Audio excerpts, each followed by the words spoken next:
All right. Thank you for your patience, everyone. Family. It's Family. time. It's time for family. Family is family. While we were off, the chat was popping off. Ermagerd, Ertz Ernturber, Erty Ert, Mernter Curlo. It's a Turbo. It's a 88 Turbo Monte Carlo. 88 Monte Carlo. Yes. Yes, the irony of Vin Diesel is great too. The VIN number. Yeah. If you couldn't tell by any of that, we are going to be talking about a particular movie today of a particular franchise that I'm sure no one could guess by any of the clues, subtle or not, that we have given. And I am joined once again. Really, I am joining Josh Koval from Still Loading Pod because we're gonna do a little special live thing for the viewers here on Twitch and eventually on YouTube, but mostly right here and now. You're gonna get it live. We're doing it live, and then Oh shoot, this is going to go to on YouTube. Fuck it, I don't care. It'll be good advertising for the Patreon. well, I normally when we do our little crossover things, I just wait to put this on YouTube till your episode goes live. But you know, That's fine. I won't leak anything that doesn't have to go live. Anyway, so yeah, everyone who's here right now in this moment is going to get a sneak peek of the unedited episode of Still Loading Pod. So that also means that Josh is going to have to do a little intro. So take it away, sir, and enjoy the video version of us talking about maybe the worst Fast and Furious movie. It's not the worst. Well, some quick context for everyone here. And side note, I like Physics Dev Quest there. I also like the Street Sharks. I love that you brought Vin's original role. Thank you for getting it. I got the joke. You have to ask who we're looking at, though. Oh, I don't know who any of them are. Exactly. None. So ask who we're looking at. Who are we looking at? We are looking at Boomer. This is Boomer. He's got the biggest mouth of them all. He's the whale shark. He's got this power slam that's very deadly. Look at this round mound of pound. That was all real dialogue from that commercial. Yeah, I remember. I've seen it, man. Young Vin Diesel doing that commercial. It's wild. Yeah, that was So if you don't know, that was a deep cut reference to Vin Diesel's first acting role, which was maybe not his first, but one of his first. One of the first acting roles. The first one that at least was recorded and saved on the internet. And I couldn't not, being the fan of sharks that I am, and the fan of 90s media that I am, and the nerd, I guess, that I am, pull out the boys. So them boys are going to be joining us here on this journey. Oh man. So real quick, for the context of why we're doing this in the first place, I had on my Patreon, on the Still Loading Podcast Patreon, every month I do a movie podcast, and I usually change up the name of the podcast depending on whatever movie series or movies I'm talking about.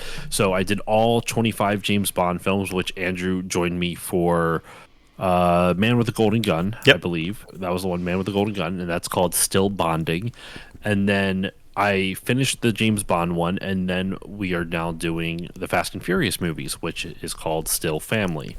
So my guest that I had originally had for this had to cancel last week. I'm like, it's no problem. Let me know if you have any more availability. And then they never got back to me. I'm like, well, I can't keep waiting around. I'm not going to play this cat and mouse game. So Andrew was kind enough. I asked Andrew if he'd be willing to do it, and to do it for Talk Tuesday. So that way I'm not canceling another one of the stream, and I shouldn't say cancel, having to duck out of the stream, because usually when I'm not able to do Talk Tuesday, it's because I'm recording a podcast. So I thought this would be a great opportunity to do something a little bit different for Talk Tuesday, as well as just kind of have a fun time. So I'm going to be doing a whole intro like it's my own show. I might even call out that we're actually doing this live on Twitch, so there may be some Twitch chat comments.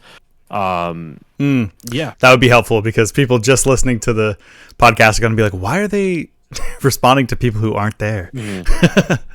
So, and I won't always do these because my patron, this like the movie podcast is at the $5 level, so I don't want to always do this. But as a little taste, as a little teaser, I think it's okay.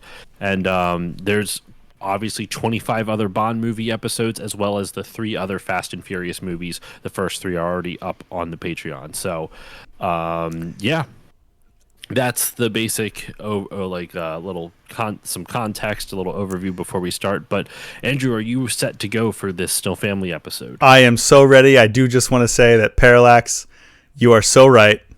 I'm so glad that somebody mentioned Cowboys of Moo Mesa, because that was the one, and SWAT Cats, thanks to Chris from Physics DevQuest, that usually are the ones when people talk about the TMNT spin-offs, we'll say, to to put it kindly, that always get forgotten. SWAT Cats was a jam. But yes, all the 90s things, all of the anthropomorphic animals. It's a miracle that more 90s kids didn't become furries because of all the anthropomorphic animals. With that being said, yes, I'm ready. Let us dive in. Take it away with your intro, sir. All right, here we go.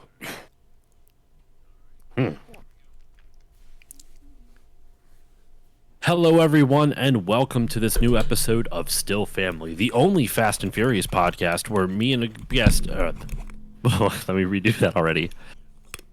Hello, everyone, and welcome to this new episode of Still Family, the only Fast and Furious podcast where all the guests who join me aren't just friends, they're family. And joining me today is my buddy Andrew from The Experience Point over on YouTube and over on Twitch. He's joined me for a bunch of stuff over on the main show, and he did join me in Still Bonding for Man with the Golden Gun. And he's here to talk to me. We're going to chat. We're going to bond. And it's not really still. I was trying to find a family pun, and it just didn't really quite work. But we're here to talk about the 4th Fast and Furious movie, simply called Fast and Furious, because if nothing else, this movie franchise has no fucking idea of how to name their titles. But Andrew, with all that said, how are you doing today? I'm doing pretty good, and I'm glad you're having me here so we can bond in a way that only family can, like we do down in Alabama. Alabama. I know. Okay. So, and as a quick aside, just to get this off at the top of the episode, we are actually recording this live over on Twitch, on Andrew's Twitch channel, The Experience Point. So if you're listening to this after the fact, you can actually see a video version of this over on his YouTube. So if you feel like seeing our lovely faces, you can. This is a little special bonus treat that I wouldn't normally be able to do because I don't have time for video editing. Anyway, and you'll get nice visual gags that I'm doing. Like right now, I'm holding up some Street Sharks toys. Why am I holding up Street Sharks toys? Because Vin Diesel, and that's all the context you're going to get because I already made that joke on the YouTube. There you go. There you go. We're going to dive into this. But before we get into the movie at first, though, I got to hear your personal history with the Fast and Furious movies, Andrew. It's your first time on the Still Family podcast. So what's your experience with the Fast and Furious movies? Well, my experience with the Fast and Furious movies is probably the most common... I'm stuttering. I'm so glad that you pointed out the Twitch thing already, because as I'm about to like tell you my experience in watching these movies, the twat. Wow, you're losing it. The already, Twitch man. Chat is blowing up with furry arguments. Just to give, if you want to see what all of that is, definitely check out the YouTube, check out the VOD of this because it is hilarious. Anyway, my experience with that's why I'm distracted. My experience with the Fast and Furious movies was pretty much that of any kid who grew up as these were coming out. I think I was in like maybe 5th or 6th grade when the first one came out. Everyone was like, "Yo, sick, fast cars. Oh my God, this is rad." Mm-hmm. And I have aged as these movies have. So as they've come out, I've seen them I don't know. It's not every year, but every time a new one comes out, it's like, let's see what stupidity they're going to get up to now. And yep. I really like that it's like, it's a toss-up because sometimes you might see, oh, it's the new Fast and Furious. It's going to be, is it going to be amazing or is it going to be awful? Because they really bounce back and forth between the two levels of quality, which we'll definitely get into. But I would say I am a light enjoyer of these movies. I think when I want, like, every time a new one comes out, I'm like, yo, sick, gotta go see the new Fast and Furious. So you're a slow and mild fan. Yeah, I'm like, well, maybe not slow and mild. I'm like a light jog and slightly angry instead of fast and furious. And agitated. A slight jog and agitated. Slight jog and agitated, yeah. As, once you get into your 30s, that's kind of all we can do. But yeah, I am lukewarm to them. I like them when they come out and I'm like, cool, new big thing, but I rarely find myself rewatching them. I rewatched this one so we can talk about this and it can be fresh in my mind. But yeah, not a franchise I revisit too often, but maybe I should. Fair. That's fair. I personally think it's actually, this franchise is very fun to watch straight through in order, just because the shit they do with the story, like the overarching narrative between movies, is just weird. Yeah. And also seeing the evolution of, I mean, it's a common joke, but I still think it's funny and it's worth repeating. Seeing the evolution of how the first movie is essentially Point Break with cars, yeah, and that they're stealing DVD VCR combo yes. players, CRT tube television combo players in the first movie, and by the 10th one, they are like the 10th one has a rocket strapped to Vin Diesel's car. Riding down a ramp. No, sorry. He doesn't have a rocket strap. He's driving down not a ramp. And dam. Oh my gosh, a dam. He's driving down a dam, and it's like what. Just seeing the nosebleed juxtaposition. But what's crazy about it is if you watch these movies in order, it's actually a pretty gradual rise into insanity. Yeah, like they steadily get more and more goofy as the movies go on. They do.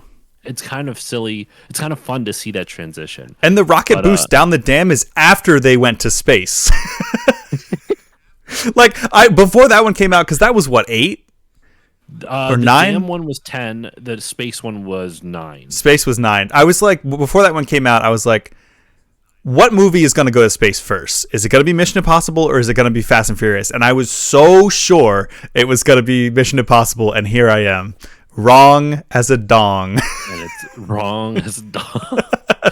Fast and Furious doing it first, and not in ways that you would ever expect. Yeah. But yeah, so we can dive into this movie though. Like I've, listeners of this already know my experience with the Fast and Furious movies. Just kind of, actually, did I even go over that in the first? I don't even fucking know if I went over that in the first episode.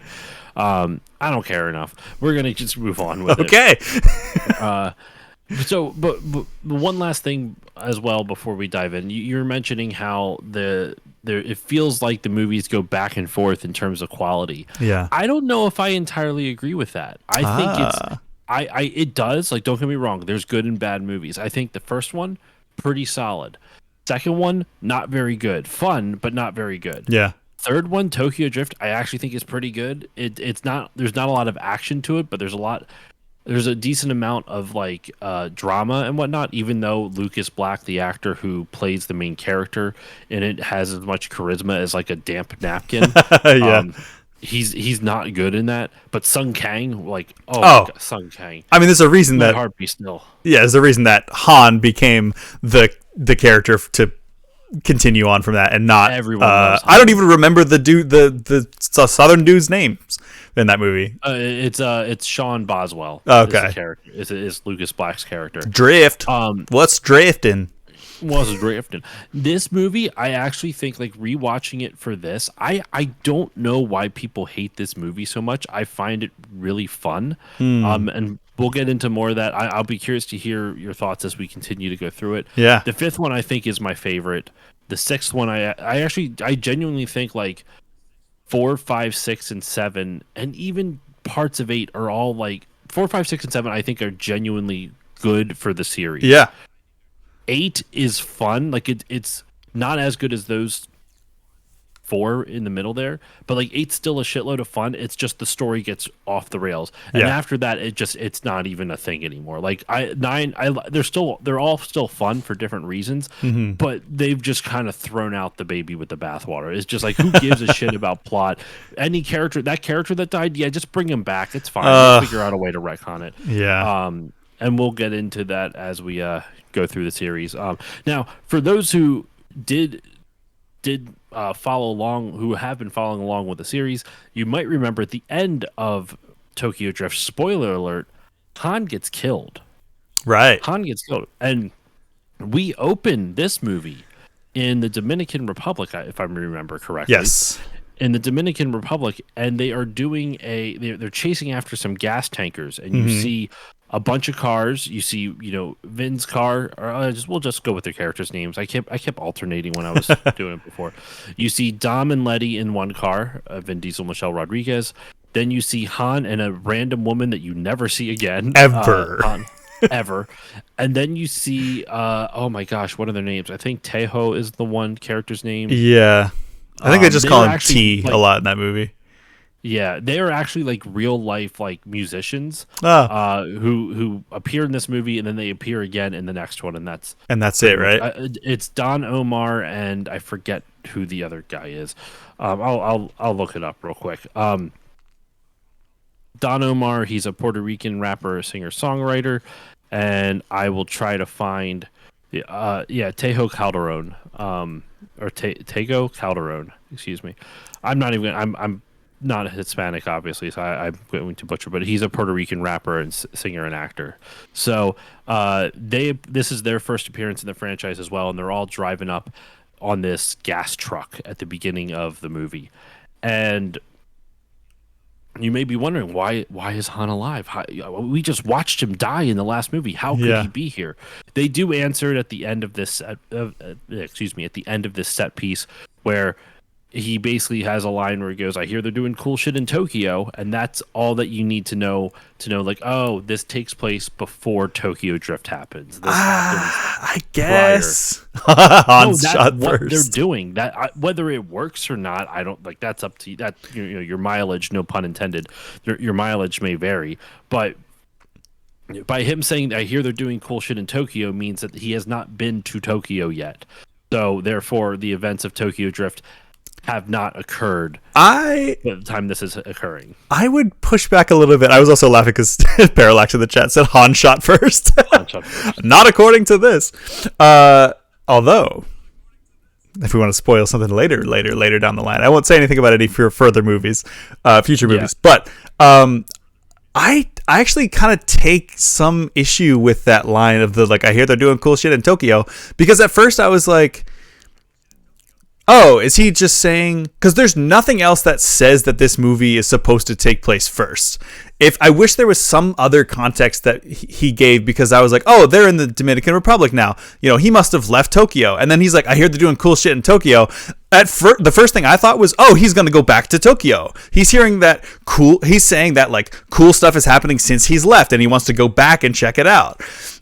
It took me until later on when you see what really happens in the future movies. Yeah, without saying that, without spoiling anything. That it was like, oh my god, they're doing timey-wimey bullshit. So I had no idea until that moment, which is like 2-3 movies later. So I wish that they had given a little bit of a different, or maybe more, something clearer, something to explain clearer that this is in the past, instead of saying, they're doing cool shit in Tokyo. It's like, okay. I don't know. I read it because his delivery was that he had never been there before. At least that's the way I interpreted it. Like, because otherwise that would make no sense if you watch the previous movie and then you see this and be like, "What's he's going back to Tokyo?" Yeah. Because at the end of the last movie he died. So why? Like, I think that's too like. I think that's a very subtle nod without clearly explaining it to the audience. And I think if they would have explained it a little bit more thoroughly, it would have been written more poorly. Like, I don't think it could have been executed as well if they had to explain it more that he hasn't been to Tokyo yet. Yeah. But I don't know. I read it as just, he hadn't been to Tokyo, but I never would have thought of it from that perspective though. Huh. At the very least, I'm like 60-40 on it. I think like 60% of me is like, yeah, that makes sense. It's enough that if you think about it, you can put it together. But I think I just wish there was a little bit more to make it a little clearer. But yeah, so they're chasing down this centipede of a gas truck with like Yes. 4 or 5 of the tankers chained together, which does that really happen? I don't imagine I it don't does. think so. I can't imagine. It's probably just for the set piece.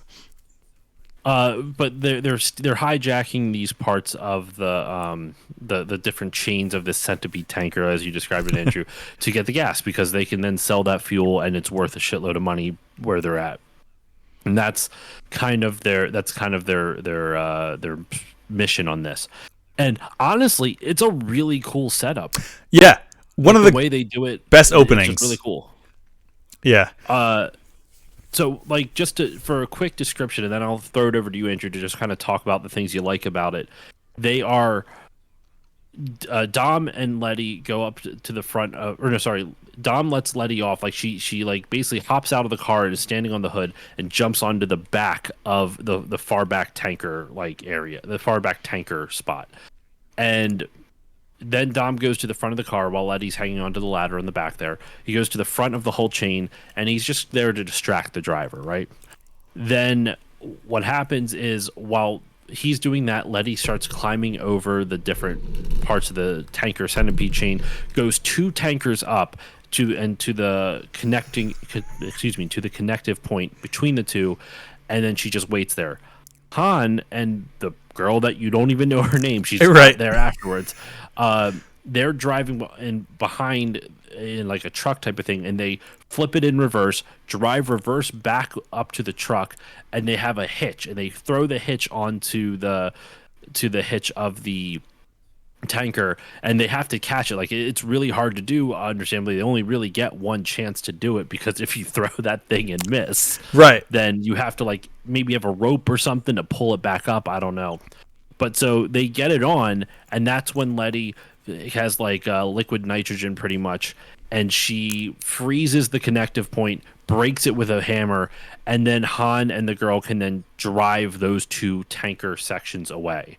And then they're going to rinse and repeat with Tego and Don Omar. Mm-hmm. And spoiler, they are able to do it with Tego and Don Omar. And Tego and Don, I'll just go instead of his full name. That's just weird. His government name, his birth name. But no, and they're pretty funny. They bicker like brothers. They have this kind of fun back and forth, Tego and Don, and they're able to break that off as well. And they peel off and they get the 2 tankers. But by that point, the driver's onto them. Yeah, and shit goes south real quickly. And so now Vin has to find a way to get Letty off of there. And while all this is happening, like the dude busts out the driver busts out a pistol, starts shooting at him, and like there's some crazy stuff. And the way they actually break off that second set of tankers is Dom has like Letty drops the hammer, and Dom has to ram the point of his car into the side of it to like break it. It's wild. So I'm sorry, I just that sets up the whole scene. So Andrew, what are your thoughts on this opening action set piece? Well, my thoughts first on everything that you're saying is hilarious, because even though you just mentioned how you keep going back and forth between the name of the character and the actor, the inconsistency was so funny. Like, I think you found every possible way to mix up you're like, okay, so Vin lets Letty up, and then Dom crashes his car so that Michelle can jump and yes, Parallax, that is Donald Eduardo Escobar Omar Ramirez. That is his full legal name. Is that his full legal name? Well, there we go. I trust Parallax Puddles, someone I've never met in real life. Also, welcome Wub, my first subscriber. I would like to add. You see their little special little first badge there. Actually, apparently, Don Omar's birth name is William Omar Landron Rivera. That's what I said. There we go. So I do have to say, I know I started off came in kind of hot with I think this may be the worst Fast and Furious movie. I don't know if it is. It's definitely either my least or second to last. Which we'll get into things that I didn't really like about it. But I do have to say, this is one of the coolest of the intro action sequences. The caterpillar, or caterpillar centipede gas tanker. It's like basically a train heist on wheels. Well, trains have wheels, but off tracks and on roads. Yes, I'm following. It's an asphalt train heist in the desert, which basically it turns into like Mad Max, which I was like, all right, well, you're checking my boxes now. And although I do feel like it's just a slight rehash / level up of the truck heist from the first one. I think they do it in a way that they do interesting enough things that keep it fresh enough. And then you have there's the time limit, there's the downgrade. They're going to start going downhill, which is going to make it near impossible. So then you got the time limits, and then it's like, come on, let's go, let's move. I'm Vin Diesel. And when you started talking about the driver catching wise to Letty Michelle Rodriguez upstairs, I was cracking up just thinking about the random scene of him with his lizard in the side in the passenger seat. He's like talking to her. He's like, "You greedy bitch," because the lizard took too big of a bite of his candy bar. Yeah, and then it's like when shit hits the fan, he dives out of the truck protecting the lizard. I was like, "What? Yep. What?" It didn't. There. Okay. Sorry, finish what you were saying. Finish what you were saying. I was just gonna say it's they didn't need to add this character of the lizard, but I'm glad that they did. What I was gonna say is that this seems to be a trend in this movie of adding small little side characters that are quirky and eccentric. Yeah. Like when we get to hold on, Dwight. What's his Dwight? Yes, yeah, I knew it. I fucking love Dwight, dude. He's insane. Dwight's amazing. Doom guy murdered demons because of his rabbit? I didn't know that was the story behind Doom. Is that really the Parallax in Twitch? Just for the listeners at home, I had no idea. I mean, so essentially just John Wick of video games. I was gonna say. So the other thing, yeah, I think this action set piece is fantastic. I also think it is the first indication of what would become the Fast and Furious franchise. Because if the end, it's really well executed. Some really cool practical stunts there. There's some bizarre CG, like specifically the roadway looks very CG'd at some points, which I don't quite understand. I guess maybe just it was, I don't know, maybe they couldn't just get a shot that they wanted. It was more for establishing shots than for any like action set pieces as well. But the end of the set piece where the tank, the guy is able, the trucker jumps out with his gecko or his lizard, and then to dive out, they are able to like break the one tanker off of it, and it's like, or it happens by accident, and it starts falling down. It starts tumbling down after them. Like they've driven past it, and it's tumbling down towards them. And this is the first indication to me where this is where shit starts to get insane. Like this is like a weird, wacky idea that does not seem possible. It's meant to look cool, right? That's interesting that you say that about this scene, because for me, the point where I think it took a turn is later on, which we'll talk about. But I know what you're talking about. I don't think it takes a turn here. I think this is just indicative of what's to come in the movies. Yeah. As time goes on, like this is an example of like Vin figuring out how to be weird as shit with his action scenes. Yeah. So the tanker's bouncing towards them, and Letty's just yelling, "Dom, Dom, Dom!" just screaming in his ear, and he's just stoically staring down the fucking barrel of the camera, burning out. Burning out the tires, and he times the release just so that way he'll be able to drive right underneath the tanker as it's bouncing over them. Yeah, and then it explodes behind them, and they get away safe, and blah blah blah. And That's the opening set piece. It's awesome. It's a really cool opening action set piece. Yeah. And it kind of sets the tone for what the action side of these movies would be for quite some time. Like, yeah, the ending is a little cartoonish, but for the most part, like, it feels somewhat grounded throughout most of that segment, and a lot of the action set pieces, I would say, up to and including the sixth one, feels for the most part like there's some level of grounded, or at least attempted groundedness, but they obviously get more insane as time goes on. Yeah. So, for better and for worse. Yes. So then it cuts to them at some party place. You know, they're on a beach pretty much. Yeah. Can I before you move on, just say one more thing about that opening scene? Yeah. So I watched it with Polisa. She had never seen it, and I had. This is as far as she has seen into the franchise. We watched the first three. We were going to watch all of them leading up to X, and we didn't have enough time or, frankly, that much interest. She was like, I don't know if I'm feeling it enough to watch 9 of them before we go see a 10th one. And I was like, that's fair. So we watched up to 3. And then, so this was the first time she had seen this one. I've seen this before already, and she had never seen it. And the first thing that both of us commented on at the exact same time was with the first shot of Dom and Letty. I forget what it is they do. I don't know if they kiss on the lips or they do something like kind of sexual that is what they would do as a romantic involved couple. And we were both at the exact same time. We're like, oh my God, wait, I forgot they weren't siblings. Yeah. And I don't know why. It's like every single time I watch a Fast and Furious movie, they have an aggressive sex scene and kissing scene in almost every movie they've been in, which at this point has only been 2. Right. Still. But every time I see the first shot of them together, I'm like, oh yeah, that's his sister. And then he'll like spank her ass or something. And I'm like, oh wait, no, it's not. I sure hope it's not.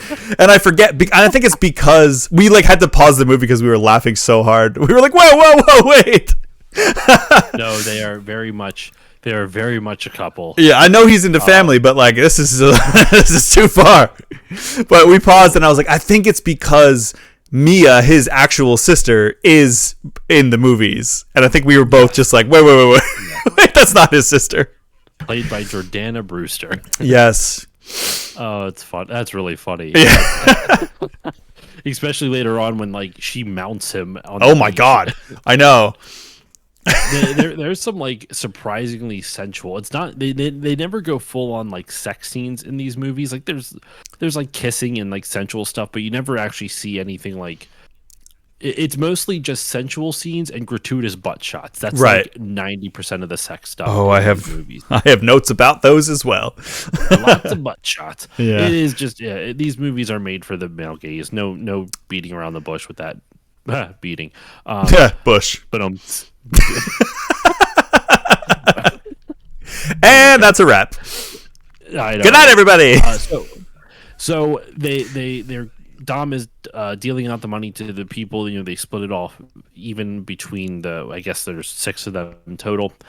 And Han tells Dom that the feds raided his garage. They don't really say. I forget where he says it's at, but it's in a place I don't fucking remember. Prague. The point. Did he say Prague? It's some shit like that. I forget what he says. Dom feels guilty because if it was not for him being on the run, none of this would actually happen. Like Han's garage wouldn't have been raided. He gets scared because he's afraid he's putting Letty into danger. So this is a moment where Dom decides, you know what? For everyone's safety, I'm going to leave. But before that, you know, like he has a conversation with Letty saying like, hey, I think this is getting too dangerous. And Letty's like, what? Like, why are you stopping now? Like, I'm making my own decision here. Like, I know what I'm doing here. Like, you shouldn't, like, we're okay. Like, let me be a part of this. Like, I love you, so I want to be with you. She says, ride or die. Yeah. Like, and I wonder if that's where that phrase came from, was these movies. I'm sure it came from somewhere else beforehand, but I wouldn't be surprised if it popularized it for a generation of, you know, us type of thing, right? Yeah, but and that scene though is like, I actually teared up watching this movie this time, in a way that I wouldn't expect, because Vin Diesel, the look on his face Like, it's, borderline toxic toxic masculinity, the movie franchise. So it's a lot of like, I don't show any feelings, blah, blah, blah, blah, blah. But there's a moment of genuine like fear on Vin's face in this scene where he's like, I don't want to lose you. He just has this look on his face of like, I can't lose you, which is why he makes the decision to leave. Oh, everything good? Sorry, 1 second. I think I hear something. Hold on.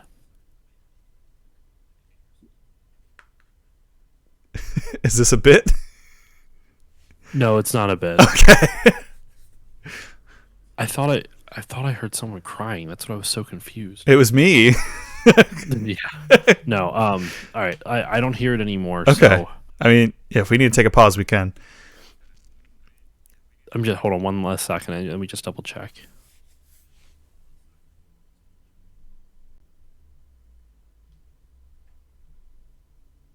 Yeah, I don't hear anything. That was weird. Huh. All right. I sometimes like because Courtney watches something down, like we'll watch TV downstairs, and I can hear it up here, which is fine. The mic doesn't ever pick it up, but sometimes I just hear like remnants of it, and sometimes it's just hard to. Anyway, sorry. Repeat real quick the last point you were making. You were talking about how the scene made you tear up a little bit. The movies have a lot of toxic masculinity stuff, but this scene was like really sweet. Yeah. I mean, that's basically the crux of it. I guess I had just forgotten how really like how vulnerable that Dom's character was, that Vin Diesel's performance in that just that one scene where he kind of looks like he's about to cry, and he just looks for maybe what I think is the first and maybe only time in this franchise, he looks genuinely fearful, and he looks like he just has this feeling on his face of I can't lose you. I actually, it's interesting. Like, so there is toxic masculinity shit in this franchise. No ifs, ands, or buts. But what's weird, it doesn't usually come from Dom. Like, Dom is stoic, but I don't think him being stoic should be conflated with toxic masculinity. That's true. I don't mean in the like. I think I just mean in the sense of like the male characters don't tend to show a whole lot of emotion other than anger, which is kind of a tenet of toxic masculinity. But the thing is, like, he's showing stuff like right here, like I don't know, he allows himself to be sad, and like he, especially like as the series goes on, like the whole thing is all about, it's cheesy, but it really is like he cares so much about his family, and the villains are always constantly trying to be like, you're weak because you care about people. Yeah. And the movie franchise is him pushing back on that of like, no, family and caring is what makes us strong.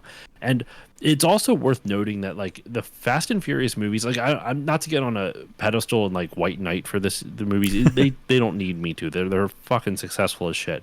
But like, it's interesting if you think about it. It is one of the most profitable and iconic franchises of all time, and almost every lead is a person of color. Yeah. Right? Like, yeah, you had Paul Walker, but he was never like, he never got the majority of the screen time. They all kind of split it up. Yeah, he was only ever the lead in number 1, and that was only because Vin Diesel wasn't in it. I mean, sorry, number 2. Yeah, and Tyrese Gibson was an equal partner in that, right. And Ludacris shows up in that for the first time. Yeah, I was sad that him and Tyrese, he was a smaller part. Yeah, I was sad that him and Tyrese weren't in this one, but I do like the two Spanish guys. Well, and the Tyrese shows up in the next one, yeah, right? So like they bring back all these characters, and like Vin Diesel, like he always plays into that he's like racially ambiguous. I don't know if that's a proper way to describe that, but he kind of lays into the fact that he doesn't really, broadcast one way, or I don't know if that's the right way to say it. I apologize if that sounds awful, but I know I feel that it's one of those things he kind of keeps purposely ambiguous. I believe, from my understanding of it. I could be completely wrong with that, but it's still cool to me though that this is a major franchise that almost every main character is a person of color, right? Like it's I love that. I think that's really cool. And it's there is definitely like, especially some of the earlier movies, like Vince from the first movie is like toxic masculinity personified. Yeah. Like it's Oh, it's painful to watch. But anyway, Oof, yeah. There's a bunch of slurs that get dropped in that first movie. It's like, oh yeah, whoa. I think Yeah, that's 2001 as hell right there. truth. And this was what 2009. 2009. Yeah, Yep. So Dom decides to leave in the middle of the night. He decides to take matters into his own hands, even without.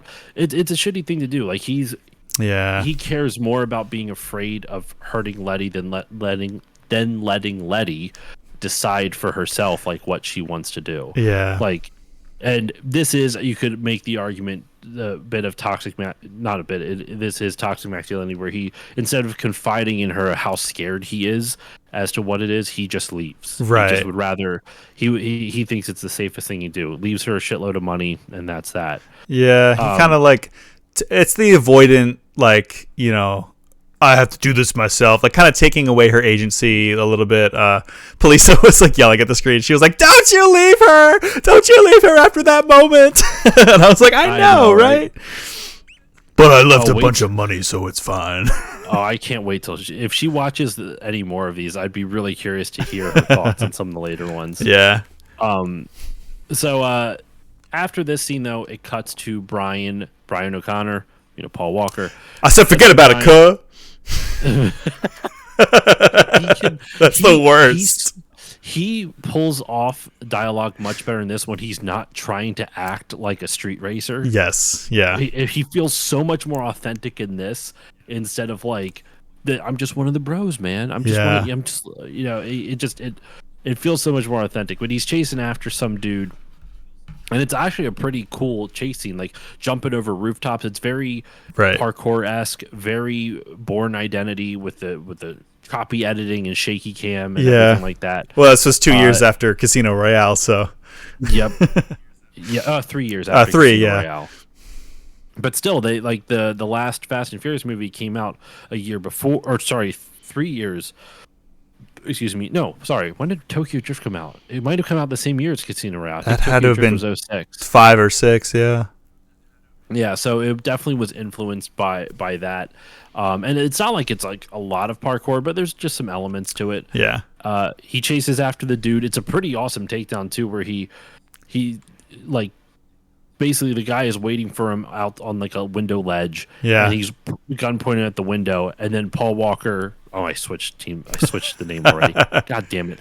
Brian comes out the other window and just tackles him. Yeah. And tackles him onto the top of a minivan and scares the shit out of the guy, and he says, "Just give me a name," and he says David Park. Yeah. I think my favorite part of that is when the guy's climbing the fence and he's climbing down the other side of the fence, and rather than climb up after him, he just body checks the fence, which sends the guy flying off like a slingshot.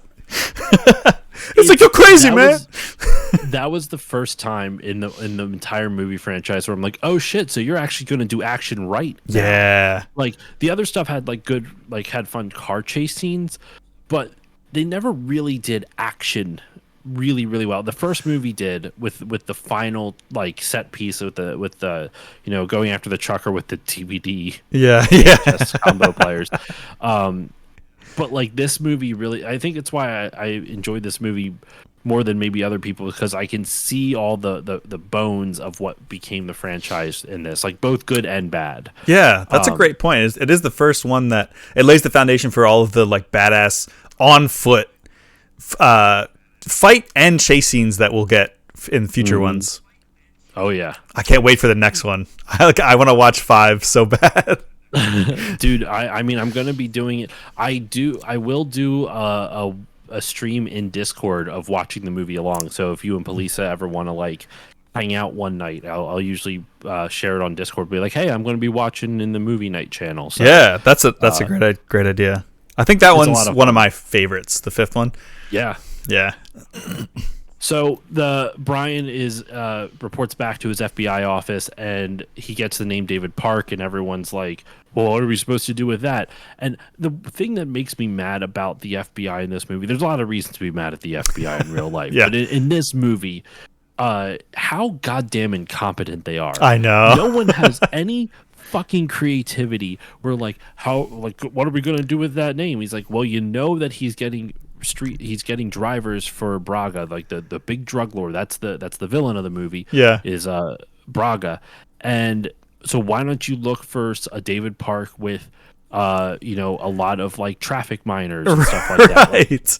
Like traffic charges. Why don't you cross-reference it with illegal car mods? And it's like, it should be obvious to anybody. I know. If you've been in an investigative thing. Like, I'm not saying I'm not necessarily saying I'm creative enough to have thought of that, but I also am not a fucking FBI agent who's on an investigative unit, excuse me. It's so funny how like surprised his like I don't know if it's his like assistant or whatever, but the girl who's like running all the records and stuff for him, he's like, she's talking about all the cars that are registered to all these David Parks, and he's like or she's like, oh yeah, minivan or whatever, Prius, and he's like, oh, hell no. And then she gets to like, oh, here's some lifted Nissan Skyline with an illegal, and he's like, that one. And she's like, why that one? And it's like, well, why the hell do you think that one?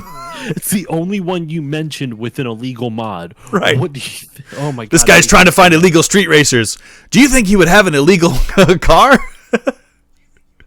No. Are you sure it wasn't the Prius? Are you sure it wasn't the Prius? The Andrew Kinsey story.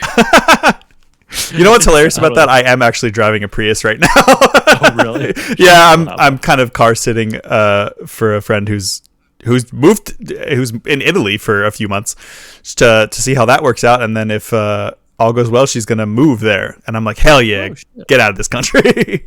That just gives you an excuse to drive up my way. Totally. Well, I know that you're car sitting. You can't do that to someone else's car. No. So in the FBI meeting where he's relaying all this information, though, you see that they mentioned how like there's a timetable for this investigation because it's been 2 years. They haven't turned anything up, and all of the leads they've sent have died, or all the like spies they have essentially sent in have died. And you look on the board and you see Letty is on there, and you go, oh shit. So she, for some reason, we don't know why, but she was clearly working with Brian on this, and that's what got her killed. Yeah, clearly. And which comes out of nowhere. Well, we didn't even fucking reveal the scene where Dom gets a phone call and finds out that Letty was murdered. Yeah. I completely jumped past that. That is awful podcasting right there. Yeah, Letty's murdered. And by the way, Letty gets murdered. And they have to figure out obviously who it is. And this is kind of like you, the audience, now knows she was working with Brian, and that is probably what got her killed. And the drug lord they are hunting, his name is Arturo Braga. Mm-hmm. And that's the setup of the plot of the movie. There's a drug lord who is trying to figure out how he smuggles drugs across the border, and all they know is that he's getting racers hired for him by this guy named David Park. So now the movie begins now the next portion of the movie is them trying to figure out who this David Park guy is. And Dom comes back from wherever he's at. I forget what country he's in. He comes back to LA, and he's a wanted man still, so it's dangerous for him to be there. Mm-hmm. And both him and Brian are approaching this same case from two different angles, using two different methods. Brian, the FBI guy, and Dom, the ruggedly Vin street racer. The ruggedly Vin. Dom the Diesel. Dom the Diesel. Dom meets up with his sister, Letty. My gosh, no, it's not Letty. I know, Mia. Thank you, Mia, and basically, they have a heartwarming little reunion, and he asked her to take him to the crash site. I've heard some people have some issues with this scene. Do you have an issue with this scene? Does it bother you that he kind of does like almost like car CSI, SI? Do you mean about the part where he becomes Batman? Yeah, he basically does like the Arkham City like crime scene, putting the crime scene back together, and I'm like, this is for me where it starts to take a turn into the silly Fast and Furious, where it's just a little bit over the top, like, and then it just starts, and the next couple ones there's a fucking submarine and cars jumping out of planes, and I'm like, okay, well, so it's funny though. So when I watched this in stream last night on Discord, Parallax Puddles, who's in chat right now, didn't have an issue with this. He's like, yeah, if there's a car accident like this, you'll see the swiping of the car, like the car tires and the skids and the skid marks and everything like that. Now, you could make the argument it's a little hard to, like, how can he know the make of the tire just by looking at it? Like, is he that much of a genius? I don't know. But if Parallax, if you're still here in chat, let me know. Could you look at tire, because Parallax is a mechanic. Could you look at skid marks and determine what type of tire it was? Like, I obviously depending on how clear the skid mark is, but I don't know if he's still in chat or not. But if you are Parallax, sorry Andrew, I cut you off though. Oh no, it's all right. I was gonna say if Drew's hanging around too, because he is as well. Parallax says you can see where the tread starts and ends, as well as how thick the tire could be. Yeah, I think Dom, as an experienced driver, could probably be able to tell what the accident might have looked like, but I feel like he just got a little bit too much information. Like, I feel like maybe it's in the way that they portray it. Maybe it's in the, like, I feel like he wouldn't be able to tell, like, oh yeah, she came this way, the car came this way, it flipped this way, and she fell out this way, and then the guy came up with a gun and shot her, and I saw, like, I feel like he sees too much. Maybe if it was a bit hazier, maybe if it was a bit, like, maybe if it was evident that there were gaps, like in the Batman games, when you do the crime scene investigation thing, it's kind of hazy. Like there's certain details that you just wouldn't get based off of information that you don't have, and he puts it together with all of that information that he does have and fills in the gaps. In this scene, I feel like he just sees everything perfectly as it's happening, and it starts to feel a little bit too superhero-y. And Parallax writes in, some tread patterns can be identified, but you can't tell that's a Michelin V4 205 65 115 or anything. But you have a good idea as to what it is. Okay, that's interesting then. See, I kind of like the way you interpreted the Han dialogue scene a little bit differently than I did, with the Tokyo thing.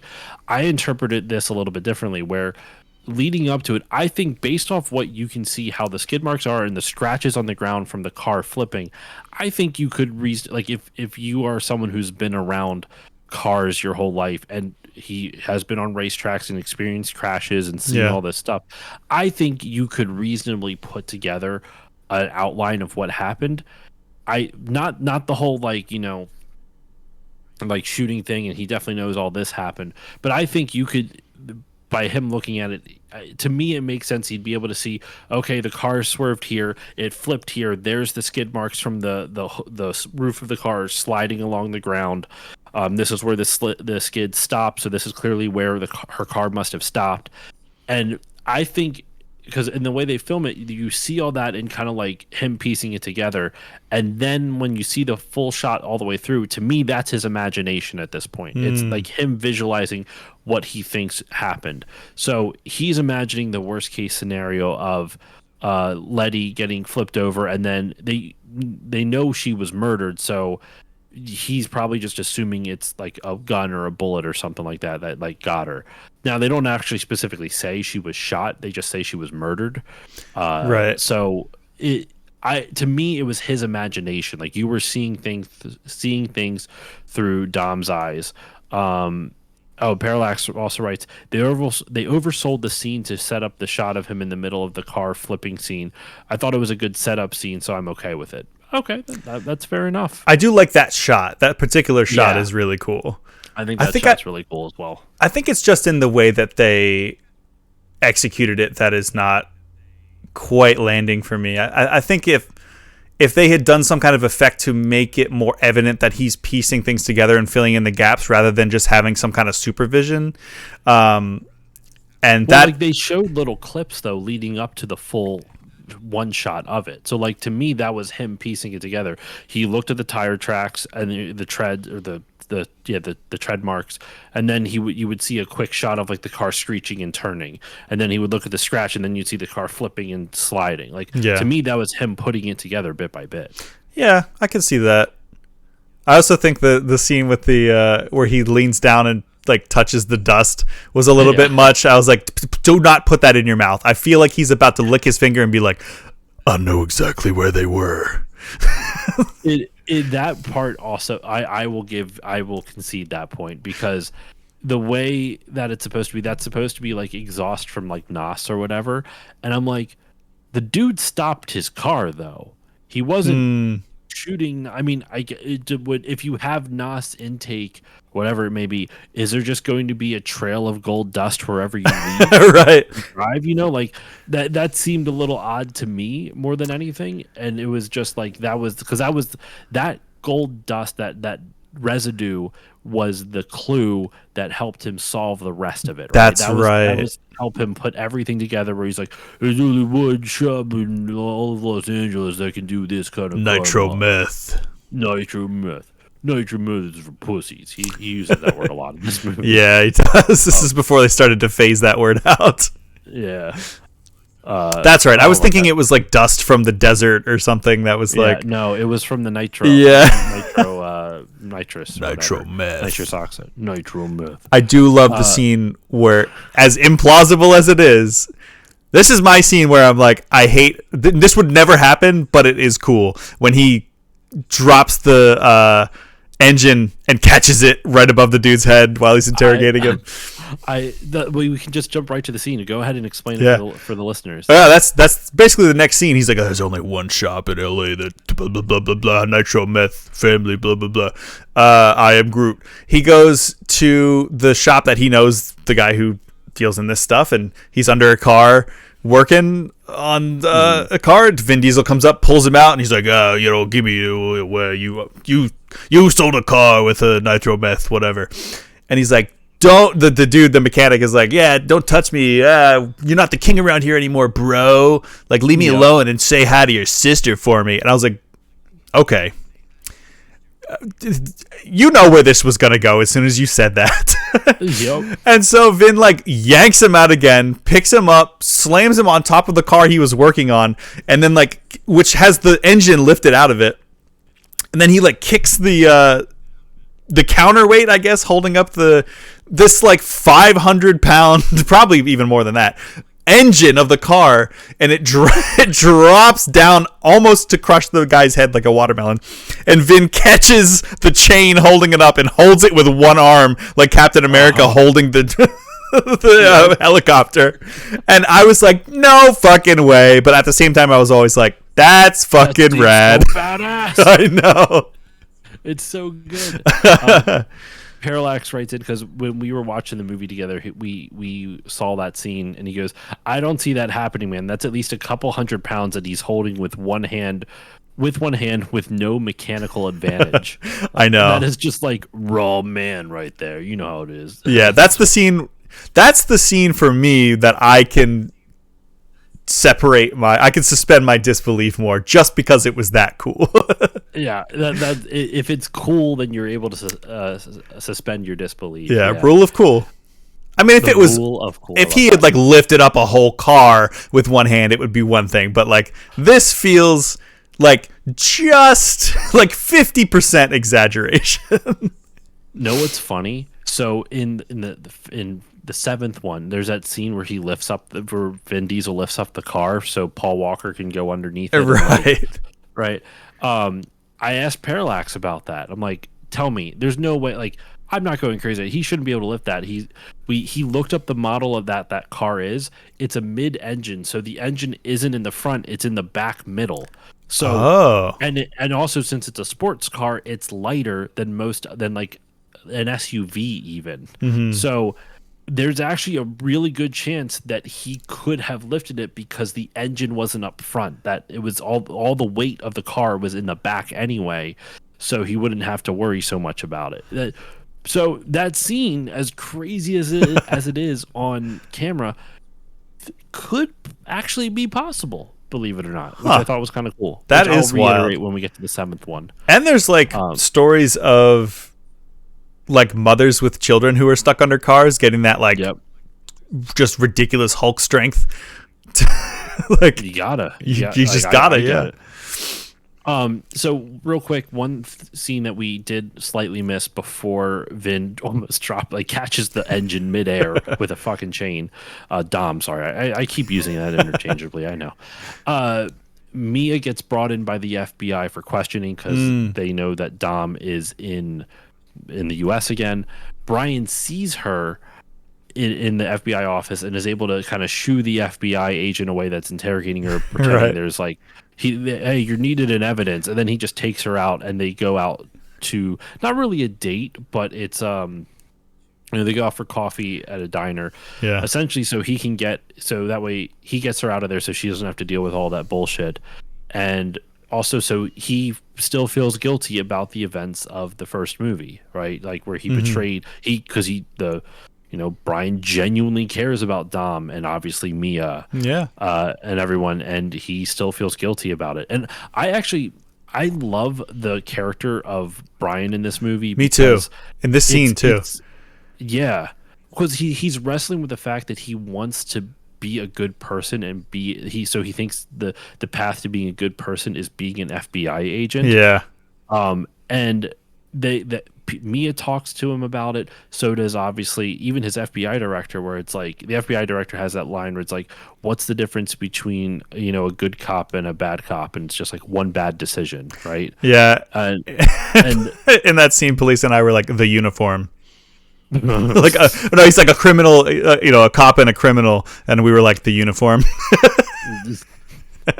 one bad decision that you got in the uniform. No, but then, like this one, like Mia kind of this conversation. Mia's alluding to the fact that like he might feel more like a criminal than an actual cop. Like he likes being the outlaw more than like the guy who brings in the outlaw type of thing. So it's him wrestling with this idea of like wanting to do what's right even if the law isn't willing to do it. But he also wants the freedom to kind of like Dom has his own code. He lives by this code about like a very strict moral compass. And I like that Brian, this movie, it's not done overtly, but Brian's character is really wrestling with like he respects Dom's moral compass and he thinks it's right and he thinks it's morally correct, but he's kind of stuck to like, well, this is the moral compass. I have to be a good FBI agent, a good cop boy type of thing. So I like that. I like that. Like that conflict within him of him trying to figure this out. Yeah, and that this dialogue in that scene is great between him and Mia. Even though I know I had seen this before, but I didn't remember a lot of it, and there were so many scenes where where a character would say something, and then I would like jokingly, or Police would jokingly say the next line, like, I can predict what they're about to say, and it would be exactly what the character actually says, and we just kept being like, oh my god, like it's like a lot of the dialogue's really predictable in this movie, but but I do really like this scene. Like, she asks him why he lets him go. She asks him, what does she ask him when she says, do you really think you're doing like the right thing? And he says, I ask myself that every day, like something along those lines. There's something to be said that when you have a movie that is so predictable and the lines are so predictable, but it's going to be predictable, but they're still able to pull it off. Yeah. You know what I mean? That's what's weird about these movies, where like all the shit in this movie in these movies in general are so tired and so done 1,000 times over again, but they work because of the way they're presented along with the performances by the actors. Like yeah, the character of Dom is such a bizarre. I think I said it. I don't know if I said it in the last episode or I said it when Parallax and I were watching it. Of like, Dom is such a weird character of like no emotion, but all the emotions. Yeah.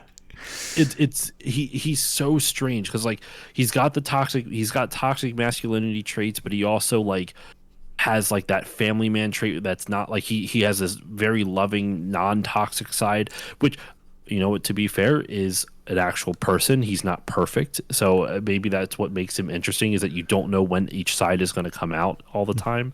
Hmm. So I don't know. Like it's these movies are strange because they work, but when you look at how cliche the writing is and the story beats and the insanity that is the action, I don't understand why they work so well, but they do. Yeah, I would say they work more often than they don't work. Yeah. I think there's a lot of like, and especially in this movie, there's a lot of like, there's a lot of scenes where I would just sigh or just kind of like look away or like check how much longer there was in the movie. Like, I don't want to unfairly lambast the entire franchise because overall I like it more than I don't like it. And I think it works more than it doesn't work. But there's a lot in this one where I'm like, okay, did we need this one? Did we need some of these choices? But what I think that this one sets up for the future ones is makes it more of a success than a failure. I don't want to say that I don't like this movie, but I think this is my least favorite of the franchise. Really, like you like it less than Too Fast, Too Furious? Yes, he said trepidatiously. I'm rewatch it and tell me. I know. I'd be very curious to see. Like, to me, Too Fast. I still like Too Fast, Too Furious, but like Too Fast, Too Furious is like the worst elements of so many different things in this franchise. Yeah, but between that, I think it's four. This, I'm just gonna call this one four. That's easier. The title of this for this stream, and maybe I'll keep it for the YouTube, is Wendy's 4 for 4 for Fast for Furious for Family. Yeah, Fast and Furious 4, Fast and Furious, whatever you want to call it. I think it's in my bottom 3. I think my 3 least favorite, I have to figure out where they lie, but it's probably 2, 4, and I actually really didn't like X that much. Neither did I. Jason Momoa was the only bright spot in that movie for me. Yeah, he was great in that. I thought John Cena was good, but I thought his writing was awful. I think he did the best he could given what he had. Yeah. No, I'm with you on that. So we got. Let's continue on. Brian and Dom are both hunting down this David Park guy. Dom is able to get the information out of that mechanic by almost dropping the engine on him. Yeah. Brian's able to track him down through his illegal car mod. Dom shows up at Park's apartment and just dangles him out a window. Right. That's when he's walking up. He's like, "Oh shit!" And he starts sprinting up afterwards. It's a pretty fun scene, actually. Yeah, the guy's like, "Please don't drop me! Please, I'll tell you anything." And Vin's just like, "Shut up!" Like while he's talking to Brian. I know, I love it, and they're arguing about it, and the guy's like, "You guys can finish this later. Just pull me up." Right? Can you talk about this another time, please? I love it. It's so good. It's a pretty fun scene. This is like Vin and Brian finally. God damn it! Vin and Brian, aka Paul and Dom. Character name. AKA Paul and Dom. Yeah, no. Dom and Brian finally meet up again for the first time since the events of the first movie. Right. And it's a pretty tense scene. Like that Brian knows who he is immediately, and they have this back and forth. And Dom's like, "Are you going to turn me in, O'Connor?" or whatever it is. And I don't know. It's hard to really explain. There's a good amount of tension in the scene. I think the movie does a really good job of making the tension between Brian and Dom really tense, for lack of a better term, really palpable. And they play this kind of cat and mouse game of like they both know each other, what they're there for, but they can't spill the beans to sabotage each other because one will like screw up the other, like mutual self-destruction or some type of thing. Yeah. So they can't do anything about it, but there's this history and there's this anger and there's this, like, specifically from Dom, like he still is mad at Brian for betraying him, Right. back in the first movie. So, and that boils over even more a little bit later on in the movie, which I actually really like the scene that happens in. It's a good point that you point out that this is the first time that they reunite after the first movie. There's 2 whole movies in between the last time that they've seen each other. Mm-hmm. So, and it's easy to forget that because, you have all the movies now, they're already out. You don't have to wait multiple years in between. Which is also wild to think about. There's 8 years of time difference between these 2 movies. Not saying, I don't know what the time difference is in the movie world, but in our world, the first one came out in 2001 and this one came out in 2009. That's wild. It's kind of wild to see, like, they haven't seen each other for 8 years, like, theoretically. Holy right? crap. Like, it's so weird to see that. So they do arrest David Park, and David Park gets them into, both Dom and Brian, into the street race for Braga, a Braga street race, and Brian has his little kid in the candy shop moment. He's different cars and everything. He's like, I want this. I like this, and this. And the girl's like, which one do you want? I want all of them. Yeah. Even though you only see one of them. Yeah. Well, he takes them apart. He like kind of Frankensteins them into one car, doesn't he? Does he? I don't remember. I thought so. I thought he was like taking parts from one. Doesn't he take the spoiler off of one to put it on the one that he eventually ends up driving? So. I guess he does a little bit there. Yeah. I also love that scene. I love the dichotomy of Dom working on his car and God, I'm trying not to say Paul Walker, and Brian working on his, and you can see the difference of like the American muscle, just like drinking a beer and like smashing your thing with a sledgehammer, and Brian's being Corona. all. It's not even like an American beer. It's I know. Corona. That's always his thing. That's one of like Dom's most defining features now is the Corona. They have to have a brand deal. I love that though. What's really funny too is there's a scene in Too Fast, Too Furious where, like, the whole American muscle thing. Yeah. They have Brian, and it's Roman Pierce, his character's name, but oh my gosh. Tyrese? Tyrese, thank you. Yeah.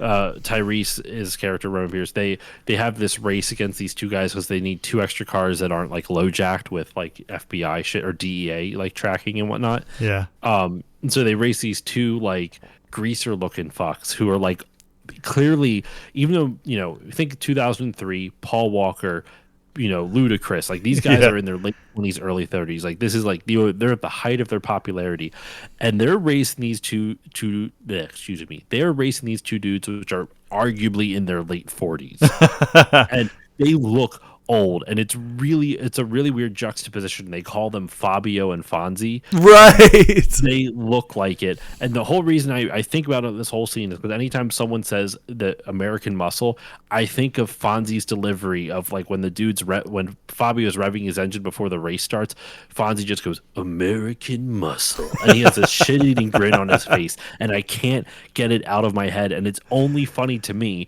and it makes no sense to anyone else if I just say American muscle. I forgot about those 2 and that scene. And then when they lose, they have the funniest pose I've ever seen, where the dude who plays Fabio, he's facing the camera sideways, so you get like a profile shot, and his head's down, and he's all sad and sulky. And his girlfriend, his girlfriend, his bitch. That's what it felt like when I said it. I'm like, oh, that just sounds awful. No, his like partner, his girlfriend, is standing behind him holding his breasts pretty much like I'm so sorry you lost, baby. It was it's so weird to see, but it's funny as shit. Anyway, I'm losing the thread of this. So they so they both get their cars. There's a montage. We need a montage of them working on their cars. Yeah. You see Dom show up at this meetup, and you see Brian show up at this meetup. And this is the second movie I believe that I've seen in this franchise where they go to some place where somebody plays golf in a high rise with a net overlooking a parking structure or something like that. I'm sure there's tons of places like this in cities across the country and the world. I have never once seen one in my life. Granted, I don't go into the city like ever. So Isn't that like just Top Golf, basically? I guess so. I don't know. Oh, we also see in this scene, by the way, I'm a little conflicted, but Gal Gadot. Yeah, me too. I'm not that conflicted anymore, but now that I know what I know about her, or since I've learned what I have learned about her, yeah, interesting. And this was like her first like big break into movies, wasn't it? Yeah, this was one of her first big performances, and it's funny. I had no idea she was actually in it for a while because I didn't know who Gal Gadot was, and she has such a she doesn't have a minor role in this, but she has a pretty easily forgettable role. She does nothing. She does nothing in the movie. Yeah, she absolutely does nothing. She appears in the next two movies, and she does more in those movies. Yeah, but she doesn't have a lot to do in this one for sure. But they all meet up, and I love this is where you meet Dwight. What's the character's name? I'm blanking on the dude's name. Dwight? Why is it's not Dwight? You do meet Dwight. Yes, you do meet Dwight, but the guy who's kind of like running everything. Felix? Felix is the Mohawk dude. Braga. Andrew. Campos is the character's name. Oh, right. Campos. Andrew, how dare you? You spoiled something. Could have let it slide. Gal Gadot's character's name is Giselle. Giselle, that's right. And she has a thing for Dom because basically once Dom does get involved in the whole Braga empire as a runner, she needs his fingerprints, and then she's like, and your phone number. He gives her the fingerprints, and he goes, the fingerprints are for Braga, phone numbers for me. Yeah. And I'm like, I see what it is. Vin's face, I know Dom's face, but like Vin's acting face for that, where he's like, oh, I found really amusing. Where he's like, oh, okay, damn. Oh, how about that? I got the Riz, baby. It reminded me of the first one when it's like, if you win the race, your prize is me. And it's like, and oh, dude, there is one Tokyo Drift. I like that movie a lot, but holy fuck, does the bully, the American bully, and his girlfriend annoy the fuck oh out my of me. god, yeah. Oh, it's not even just the toxic masculinity stuff, which that's a major problem. Don't get me wrong. Yeah, but the fact that she just objectifies, like. It sounds really cliche to say it, and you hear like, oh, objectification and everything, but she does. She's like, the winner of this race gets me. And then when Zachary Ty Bryan is the actor who plays the bully, coming straight off of Home Improvement. Oh my god, that was him, wasn't it? It is, and it's funny. I made the joke in the episode too, how like his, I think this was like done shortly after Home Improvement ended. It was like a couple years after or something like that. So he went from playing a high school character on TV to just staying in high school in the movies too. And he clearly looked a little too old for the role, yeah, it was like, which was funny. It's like Tobey Maguire. Yeah, I'm in high school. It's okay, 35-year-old man. But like he's about to lose the race, and she goes, I thought you loved me. And I'm like, Jesus fucking Christ. So you have one of the most manipulative, people in the world as a girlfriend, and you have one of the dudes who's been hurt the most by toxic masculinity I've ever seen on film. Yeah. It is a wild combination. Anyway, we're losing the thread. We're going backwards now. We're talking about 3. And we were talking about 2 and 3 and bits of 1.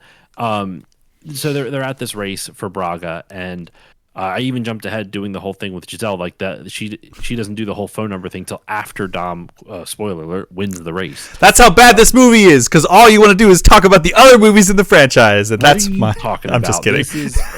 I'm mostly kidding. You do meet one character named Dwight who looks like a knockoff Troy Baker. He does. Oh my god. He looks like a knockoff Troy Baker. He's like Troy Baker if you mixed him with Andy Dick.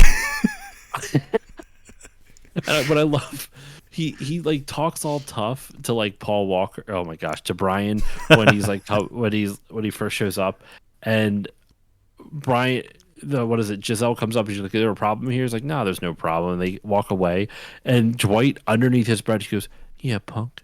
Yeah, punk. Yeah, You punk. too, punk. He's like, "You too, punk." Like he's not willing to like completely go into like buy into like him being trying to be all aggressive and tough and everything. He's just, Yeah. "You too, punk." I love Dwight. Dwight is insane. Him speaking about himself. Dwight speaking about Dwight's self in third person. Dwight likes feet, baby. Yeah, get those shoes off. It's like, what the fuck? Oh, because all right, we'll come back to the racing scene that we're kind of skipping over, but I got to talk about that Dwight scene, dude. I have to. So the Brian loses the race to Dom, and I actually like that, and I'll explain why when we talk about the race.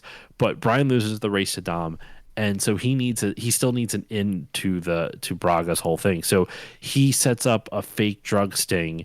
And plants drugs on Dwight to get him out of the race so that way he can go in. So he gets the call instead. Right. That's the basic premise of it. And when they do the fake drug raid, the fake drug bust Yeah. on Dwight, Dwight's having a sex party with like 4 or 5 other women.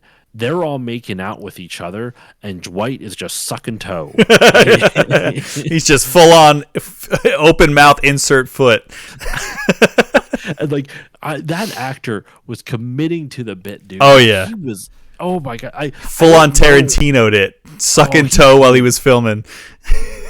Oh my god, he was just. It was so uncomfortable to watch. I know. And like he's filming the whole thing with his camera, with his like camcorder pretty much, because Right. it wasn't on. We didn't have smartphones then. Oh, we did. They were just ugly, weird ass flip phones like everyone That's uses in this movie. Well, he's filming the whole thing. There's 5 women, 3 of them are kissing each other in one spot, and then 2 are kissing each other against the wall, and he's just sucking on the toes of one. I'm like, what the fuck's happening in this movie, man? Hey, I don't kink shame as long as it's not hurting anybody, but No, it's not. that would not have been my priority. I'll just say that. I gotta know who the actor who played Dwight is, man. That was one of the wildest like characters I think I've ever seen. Yeah. In a movie. Oh, it's so fucking funny. I love it. And then the bag of meth that I don't know why I'm doing. I did air quotes, but I was like, wait, Brian's a Fed. He would absolutely have access to like a real bag of meth. He drops like a quart-sized Ziploc bag of meth on the table, and I was like, oh wow, yeah, of course the cop plants drugs to get his way. Typical fucking pigs, man. And then like it's never gonna stick, and he's like, it doesn't have to. The actor who plays wannabe Troy Baker, like discount store home Troy Baker, is Greg Sipes, Cipes. Greg Sipes. Okay. He has a website too. I wonder what he's been up to. I'm curious now. Probably sucking piggies. Wow, this is weird. His most recent credit he does a lot of voiceover for animation, actually. Really? He was Beast Boy in Young Justice from 2019 to 2022. Whoa. He was Sheldon in Rise of the Teenage Mutant Ninja Turtles. Oh my god. He is Vero in the DuckTales TV show for 2 episodes. In Ben 10, he had a lot of different voices. Rush, Bashmouth, Skunk Moth, a lot of the villains. That's wild. That show, like, not to totally talk about something completely unrelated, although I am sitting here with Street Shark, so it is kind of related to Ninja Turtles. Rise of the Teenage Mutant Ninja Turtles is one of the best animated shows I've ever seen. It feels like Naruto.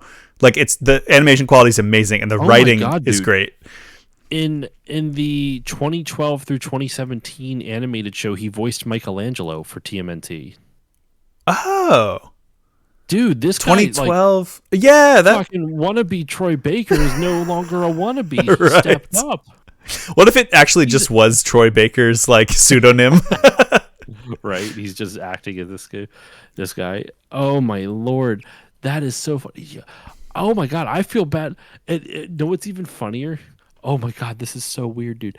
If you go to his website, he's you know how like a lot of voice actors they'll have like their name and a picture of themselves and then like a collage of all their different characters on it. Yeah. You see a collage of all animated characters, and then in the top right corner there's Dwight. Is he sucking on feet? No, he's just looking like a wannabe Troy Baker. That's amazing. That is, I am losing it. He's on Cameo too. If anyone wants to book him on Cameo, Oh my god. that is so fucking funny, dude. I'm gonna have to see if he's done any video games because if I could get him on, he has done video games. Beast Boy in a lot of video games. He's Kevin Levin in a lot of the Ben 10 games. I never watched Ben 10. Ben 10 and Kevin 11. That's actually pretty funny. Kevin Levin. It's Kevin Levin. Kevin Levin. Yeah. And then he's Beast Boy in a lot of the Teen Titans stuff. Was he the original Beast Boy? Now, because when was the first Teen Titans? I don't think so. That was like 2006. He was doing voices back then, though. Like he did his earliest, 2003, 2006. He was Beast Boy the entire run of the original Teen Titans. No way. So he was Beast Boy. He's the OG at Beast the same Boy. time he was Dwight. Oh my god. I don't know how I never put that together. Because he has the voice. Now that I'm thinking of the scene with Dwight, and it sounds, he's got that high pitched kind of nasally, like, hey, man, Dwight, you punk. Wow. Dwight likes feet. Put those pickies on me. Like, how? I can't. That is fucking insane. Wild. That is insane. I can't. Wow. We learned something new today, boys and girls. Yeah. That is wild. His last live action role was for a movie called Vile. I shouldn't say that. I don't know if it was the movie is called Vile, but this is on Wikipedia that I'm looking at, not his actual IMDb. So, like that isn't necessarily perfectly a good representation of what his last like role was. But I'll have to look into it to see if he's done anything that's live action after that.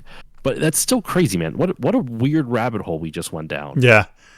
Definitely something new to these conversations because you and I always stay on track.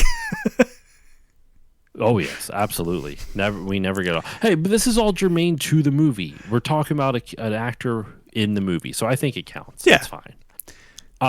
So we should backtrack a little bit. Yeah, talk about the race. About that race. What are your thoughts on this race scene? Because I've been talking for a little bit now. I think it's fine. I think the two other jobbers that they have in the race are like, okay, whatever. Like, I mean, the one guy gets absolutely annihilated. There is no way he's walking out of there. Like the first guy, he's like, I don't know. He looks kind of Middle Eastern, and then there was like another like small, like, I don't know, just a mini looking dude. Like, I don't know. I'm having trouble remembering these two guys, but they're like the Middle Eastern guy just looks like a regular guy. And then you have like almost like a Lil Bow Wow wannabe for the other character. He's just like a little like, yo man, oh fuck. And they both just get wiped out immediately, and not even a second thought. It's like, oh, okay. So then it's really the race is really supposed to be between Dom and Brian because they're trying to get first place to get the job for Braga. And I am actually 100% on Team Dom in this movie not in this movie, but in this scene because, so they get to the very end, they do the whole same thing from the first movie where, Dom ignites the NOS and then Brian is like, too soon, Dom, like a throwback to the Too Soon Jr., because Brian did it too soon in the first movie. In the first one, yeah. Which I think Too Soon Jr. is probably, and forget about it, are probably the lines from this franchise that I quote the most. But the one in pain and one just to be funny. But so they do the whole, too soon, Dom, and then oh my god, Tom is not even a character. Dom pulls ahead. Brian hits his NOS. He pulls ahead. Dom like clips his side, which makes him spin out, and then he wins. Brian catches up and is like, what the hell, man? I thought we weren't like you cheated. I would have had you. And he's all pissed off, and he's like, there's no rules. Like, I thought this was a street race. And I'm like, Mhm. yeah, you do what you have to do. Like, when is crashing another car okay, and when's crashing a car not okay, Brian? Is it just when you lose? So it felt like it felt so petty and like little kid, like, come on, man, you can't do that. I like that for him. So I'm neither. I see. I guess I'm always rooting for the underdog because I get tired of Brian always losing to Dom in every race in these movies. Personally, but with that said, I like that here, and I'll tell you why. Brian has been ultra competitive with Dom. And so if you think about the context of this scene, how he has never beaten Dom in a race. And he in the first movie he tries to race him and he gets smoked. It's a straight up race. There's no there's no like cars ramming into cars ramming into each other, none of that. And so he just loses straight up. And later on in that first movie, he loses again. Like they do that, like the finale of the first movie, they do another like quarter-mile race. Yeah. And like Brian kind of wins because Dom crashes his car, but it's really a tie. So he never actually has beaten Dom, and so he has this like grudge against him in a very like competitive sense, right? And so he finally does it. Because the race in the race, Brian gets off the beaten path because of a car accident, pretty much. So he has to find a way to get back onto the route. So he has to literally drive through like down a hill of a median or whatever, to like get back onto the route that he needs to go. He's like, sorry, car. I love that. And he finally gets back. He's able to catch up to Vin or Dom, and he even does the same thing where he beat Dom flat out. He actually did beat Dom in this, but because Dom did what he had to do, like the character would make sense. Like even if this was just a straight up race, Dom might not have actually done that. He would have taken the loss. But because this isn't just a straight up race, this is for Letty. Right. This is for the love of his life. He can't afford to lose anyway. And it's not just pride on the line for him. It's literally like avenging the love of his life for this, right? So he has to do it. And Brian doesn't have that same emotional connection. He knows he has to do this for his job, and he feels remorseful for Letty, but there's an added like sense of like anger towards it. So when he loses, he thinks he's finally won, only to have Dom be like, still a buster, and is able to beat him that way. And so I understand why Brian's pissed. He is being petty, but I understand in that situation why he was petty. So that's why it doesn't bother me. If this was like out of the blue, it would be like, oh my gosh, like grow up, dude. But like, and people tell him like, grow up. This isn't the Girl Scouts. This isn't the Boy Scouts. This isn't like being kids. Like not everyone's going to play fair. Right. And he's right. And that's why Dom does that to win the race. So I like that Dom wins for all the character reasons. Yeah, me too. Annoyed that Brian loses because he always fucking loses, and it just gets me. And it feels like they just consistently write it that way. So Vin has to win the races he's in as Dom. Like Dom can't lose no matter what, type of thing. Yeah. So that gets under my skin. But in the context of this race, I actually really like it for all those character reasons. Everything that you said made me think about a certain character and a certain actor in future movies never being allowed to lose, and I can't wait to hear about that.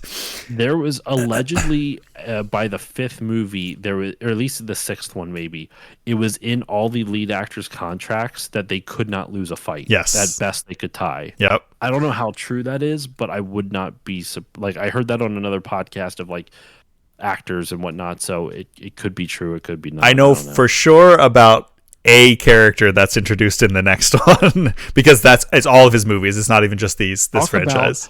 Talk about someone who is so well liked and now no one can really stand it anymore. I know, it's like you went too far. Like you have to be at least somewhat relatable and somewhat grounded. I realize about The Rock. Yeah, I was just gonna say it's The Rock. Yeah. So we can jump ahead now though, because we already covered the scene where Dwight gets busted, quote unquote busted. Before he could bust, he got busted. He gets busted. You're not wrong. I do want to. One thing about this race that I was maybe the thing about this movie that made me roll my eyes the hardest was the fancy GPS that they get from the drug lord.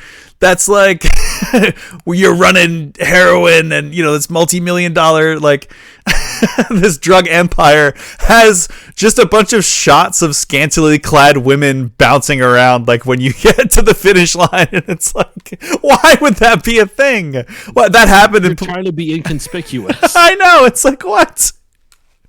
Well, Parallax hated that too. Yeah, totally. Mm-hmm. I was like, no. I think we paused the movie, and Police and I both just like face palmed, and we're like, what are we doing here? what is this? You know what? Don't bring logic to a Fast and Furious movie. It's a fool's errand. I feel There's like no logic in these movies, and that's why I love them. You should be allotted a little bit of logic, though. Like, I can separate some things. I can suspend my disbelief when Dom is going to catch a several 100-pound engine with one hand, but why in God's name?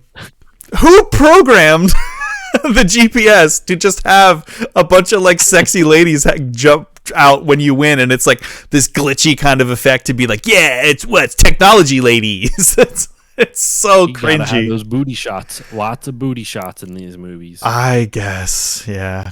Car dudes, that's who, says Parallax. Yeah, you're not wrong. So we get to the. Sorry, go ahead. I was just gonna say, so the after party is the next scene. And then I roll my eyes once again because I remember everything. It kind of comes to a head in these first couple of opening scenes of this party for me, where I was like, oh my God, I'm so sick of it. Literally feels like almost Michael Bay levels of like hit caps lock, and you're just, yeah, cars and booze and hot girls kissing and explosions and just big muscle dudes. And it's like, yes, I know that's like the identity, the DNA of this franchise, but it just gets to a point where I'm just like, I'm rolling my eyes so hard, and it's like, what 13-year-old boy wrote this script? What's funny too is that the series gets away from a lot of this stuff as they go on, but they never fully get rid of it, to the point where like when they have those scenes of like, they have the obligatory, street race or club scene or whatnot, or specifically the obligatory street race. You don't always see a club scene, but the obligatory street race in almost every movie, they always have those shots of like, booty shots, women in basically underwear or bikinis or whatever. Yeah. And it feels so out of place because the rest of the movie is no longer that. Right. Like, the franchise genuinely doesn't really do that anymore. This movie still has that balance where like you see it a lot, but the later on movies, they don't really do that. And it just makes it so weird when they do, because like, you for this movie's 2 hours long, and this 5-minute segment, you're like, by the way, here's a bunch of butts. Right. Merry Christmas. We have to fill our quota. We have to fill our butt quota. Yeah. So yeah, this is like a party where they get to meet Ramos, who is like Braga's second in command, who's been finding all the street racers. I'm going to kind of glaze through this scene real quick because honestly, it's a little boring. Like, there's important plot things that happen. Yeah. But it's a little boring. There's one great moment, which is do you two know each other? Mm-hmm. He used to date my sister. You're a lucky man. Why? Because you're still breathing. And Dom's face after that is like that smug shit-eating. Yeah, I like this guy. It's Vin Diesel's acting, man. I genuinely love in this franchise. Yeah, even though there's moments like when he's like mingling through the party after the conversation with Ramos. He looks so stone, like stone like. There's just no charisma of him like trying to like, women are like touching him and being like, ooh, Mr. Toretto, and it just doesn't. He walks through it and he just looks so uncomfortable the whole time. Yeah, it's really weird because that's not what he's there for. I mean, no, he's still mourning the loss of his woman, And then you have, I mean, not to jump ahead, but you do have a moment with Gal Gadot afterwards where he's just like, no. Yeah, she tries to like make a move on him, and he's like, "Nah, I'm not here. Like, no, thank you." And I love that. I love that in a weird sense. As much as there is like problematic stuff in this franchise, it's so weird to see how the series has evolved, and like they stuck to this like very like I don't know. The character of Dom is just very honorable in a weird sense. Yeah, he's like that anti-hero kind of. I don't know if you would call that chaotic neutral or maybe chaotic good. I would say chaotic good because he has better intentions than what the government does. Like he's a better person than anyone in the government in these movies. He has a moral compass that is very much aligned with like good, and he stands by that. Like he doesn't turn his back. Like oh my gosh, I can't believe I said it uninironically. He doesn't turn his back on family. He doesn't though. Like I know. Like they repeat it like 1,000 times in later movies. Like you don't turn your back on family. That's family. Family. It's but he doesn't. Like he sticks by. I love Vin Diesel's performance in this, specifically when we get to the scene after like there's a double cross later on, and he finds out he does find out about Letty working with Brian, and that scene I love it so much. Yeah, I love that. I can't wait to talk about that. But okay, we will get to it. So at the party, Brian is able to spy Ramos drinking with some guy, which we assume to be Brago. You don't really see his face, but it seems like a dude in this gray suit. So you're thinking, okay, this has got to be Braga. Mm-hmm. Dom goes down to the basement to see where all the different cars are, and he's actually able to see Phoenix's car, the car he was able to Batman knowledge into figuring out based off the tires and shit. Yeah. Like, okay, whoever drives this car, excuse me, that's the dude who killed Letty. And is also a pussy. And is also a pussy, yes. So he now knows exactly who, like, once he finds out the car, he knows exactly. Once he finds out the car, he just has to wait to see who drives the car. And the party scene pretty much ends with them getting that GPS, not the cheesy one from the race, but a different one, and says when the GPS calls, you come up, you show, and that's when they know they have a mission. So that's kind of how this scene ends. Something I forgot to touch on too was the one FBI dude who did bring in Mia. He gets pissed off at Brian for like sending him away early, and that dude's got the most punchable face I've ever seen. Oh, and boy does it get punched. Oh, it gets slammed into the fucking wall. Yep. And then he's like, "Well, bro, this guy he started it. Like, you shoved him, you idiot." Like, I know. What are you talking about? He was clearly the aggressor there. And actually, I want to go back to something that Parallax said. The director, he was saying that the FBI director is one of his favorite characters, and I found that surprising because I didn't. This was a while ago, but I found that guy just completely insufferable, and not in a compelling, like not in an enjoyable way, like the punchable face guy you were just talking about. I just found him so like he's just an obstacle in this movie, and it's so annoying. I think Parallax was talking. He likes the actor who plays him a lot too. Okay. I think that from what I remember, Parallax was saying that about the actor. He doesn't necessarily stand in the way. Arguably, the punchable face guy is the one that causes more of an issue, especially later on. But the other guy, he's basically just there for show. You know, like he's there to be the boss, and most of his decisions are inconsequential anyway. Yeah, I do like when he yells at Brian when they put the tracker in his car. He's like, "You broke 3. You just got 3 traffic violations in as many minutes. Like, slow it down." And he's like, "All right, Dad." Yeah. Oh man, I always find it funny that they get pissed off at they send people undercover into like these like street racing things, and they get mad at them for breaking like traffic laws. I'm like, right. You sent them into a street racing like organization undercover. What the fuck did you think they were going to do? Right. Like to show like what do you mean don't break? Oh, I'm sorry. I have to show that I'm part of this, street racing gang, but I can't break any traffic laws. I'm a goody goody. You better stay under the speed limit in this illegal street race. Right? Like, what the fuck, dude? Like, it's just wild. So Brian and Dom get the call, and they have to go to this warehouse. Brian does have a tracker, and the guys are scanning all the cars for some type of tracking thing. So he has to quick take it out and throw it in his Red Bull. I'm pretty sure it was a Red Bull. You know what? It wasn't, and unfortunately, I remember what it was. It was. I'm glad you mentioned that because I'm pretty sure it was NOS. Like Oh my God. It was not, the energy drink NOS. I was like, God fucking damn it. That's so stupid. Hey man, I'm pretty sure that energy drink became a thing because of these movies. I would not be surprised. I only know the term NOS because of these movies, so I wouldn't be surprised either. Well, the design of the can looks like the design of the canisters of NOS they do in these movies. Yeah. I'm pretty sure. So yeah, they drive their cars into a warehouse. They get loaded onto a tractor trailer, and they are basically driving to who knows where. They don't actually know where they're going. And the two of the other drivers, not Dom and Brian, are trying to make small talk, and Dom's just like, "Who gives a shit? Let's just let's see where they take us." Oh yeah, he's very kind of just stoic, but also laid back about it. It's very.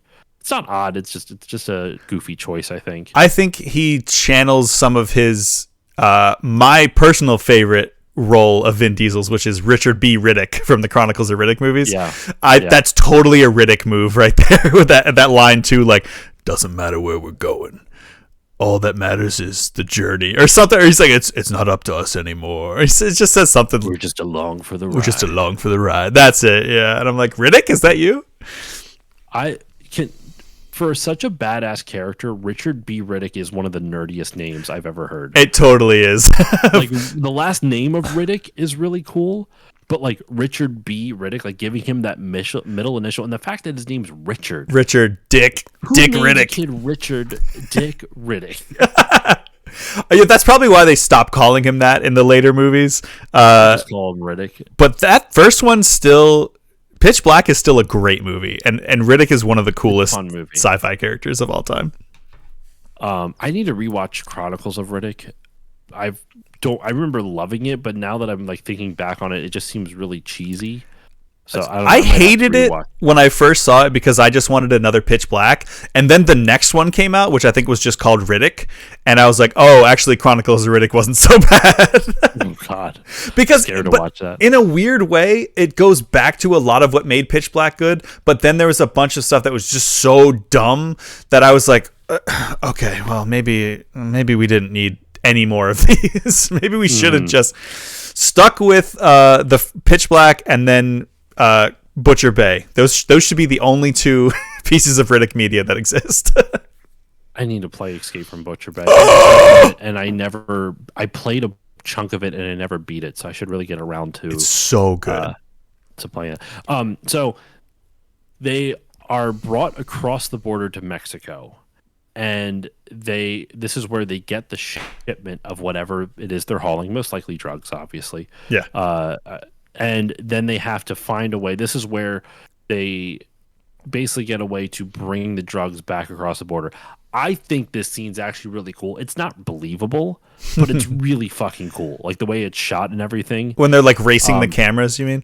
Yeah. Yeah. So the in a nutshell, and then I'll throw it over to you, Andrew, to talk about it. In a nutshell, they're trying to race the cameras at the border, which, maybe if What's-His-Nuts would have seen this movie, he wouldn't have felt the need to build a border wall because there's already one fucking in this movie. But, right. Whatever.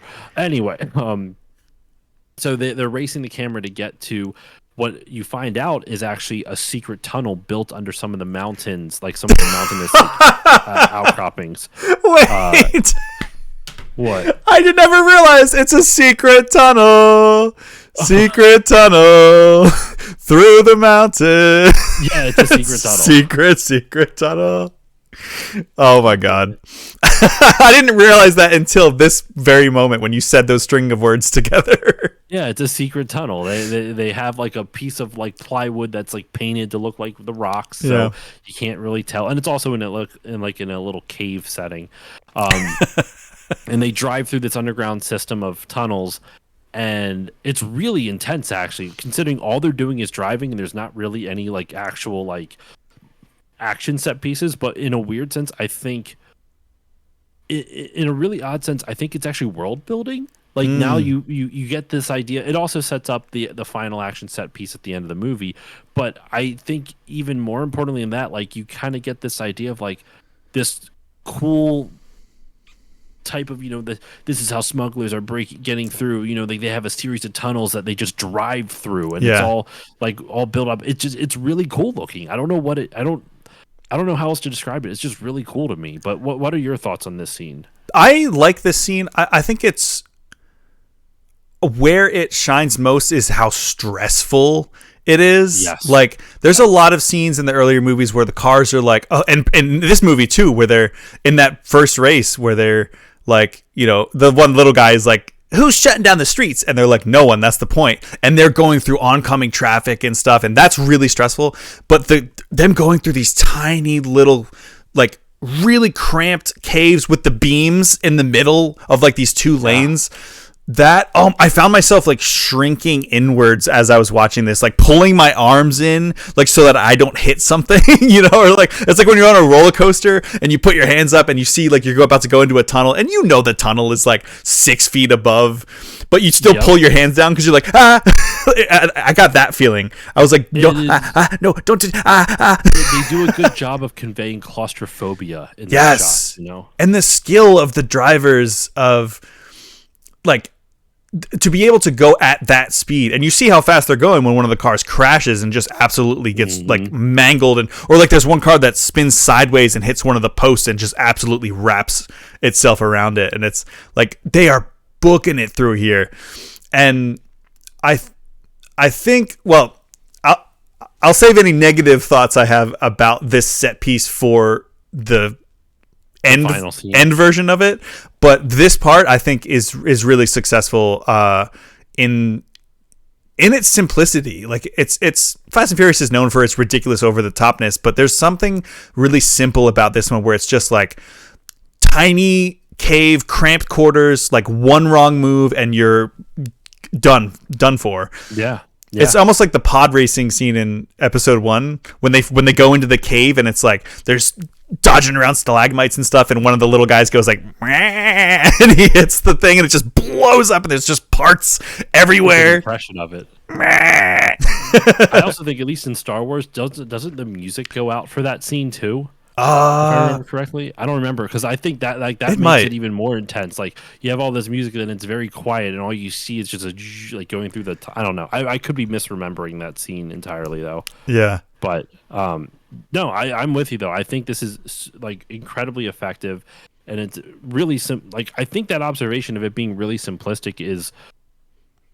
Really spot on, but it's not simplistic in a bad way. Like, almost the lack of insanity makes it that much more memorable. Like, I still remember this scene even like years later, just because it was such a cool idea for like a location to do, like that was one of the only scenes that I remembered going into it, because I mentioned that Police and I had started rewatching these when 10 came out, or X, which was what, last year. Yes, like maybe 2 years, 2023, maybe. And I was like, "Did we watch 4? Did we watch Fast and Furious?" And she was like, "What happens in that one?" And I was like, "Well, like I remember it's like all I remembered was I was like, it has to do with like they're smuggling drugs, and has to do with like the Mexican border, and they're like driving through tunnels underground." And she was like, "That doesn't sound familiar at all." So that was like the one scene that I remembered most from the movie. So it clearly has an impact and was effective. It's an awesome scene. And the way it ends, though, is they get to the other side. They get to the U.S. with the shipment. And Dom is aware that shit's might not be all it's made out to be. Because before they left for the mission, Giselle, Gal Gadot, says, well, I'll be seeing you. And the way she says it, it's there's a finality to how Yeah. she's delivering the line. So Dom's like, why is she saying it like that? I forget exactly the way she says the line, but it's something where it gives the illusion like, I'm not going to be seeing you again type of thing. Yeah, it's a And very on the nose line. She goes, "This mission is suicide." I was like, okay. and they get to the other side, and so Dom knows shit's gonna go south. So he opens up the NOS tank, like to allow gas to go into his car, and then Yeah. he hits the lighter ignition, and so it's just this little time bomb that's about to go off, and that's when he confronts Phoenix about Letty. And it's a really like tense scene of him going back and forth with him, like very kind of like macho bullshit. Yeah. But when macho bullshit is bad, it's really bad. When it works, it's entertaining, and I actually think it works in this scene. I think so too. Yeah. And it's also not just macho for the sake of being macho. It's like he's pissed off. It's revenge. It's revenge. Like, it's not just like I need to be tougher than anybody else. Like, I only am going to be tougher than anyone else when I absolutely have to be. It's revenge right now. Yeah. But there is a moment, though, Dom does get shot in the shoulder, and he's just like, what was that, a flea? That was ridiculous. He doesn't say that, but his reaction is like, something bit me. Yeah. That's what it looks like. Like, dude, there's no way he would just take that and be like, In that moment, I think that is a really cool moment for Dom. He just looks more like a gorilla than ever when he just takes that shot to the shoulder and doesn't even flinch. You could say, like, my separation of the what do you call it? Suspension of disbelief.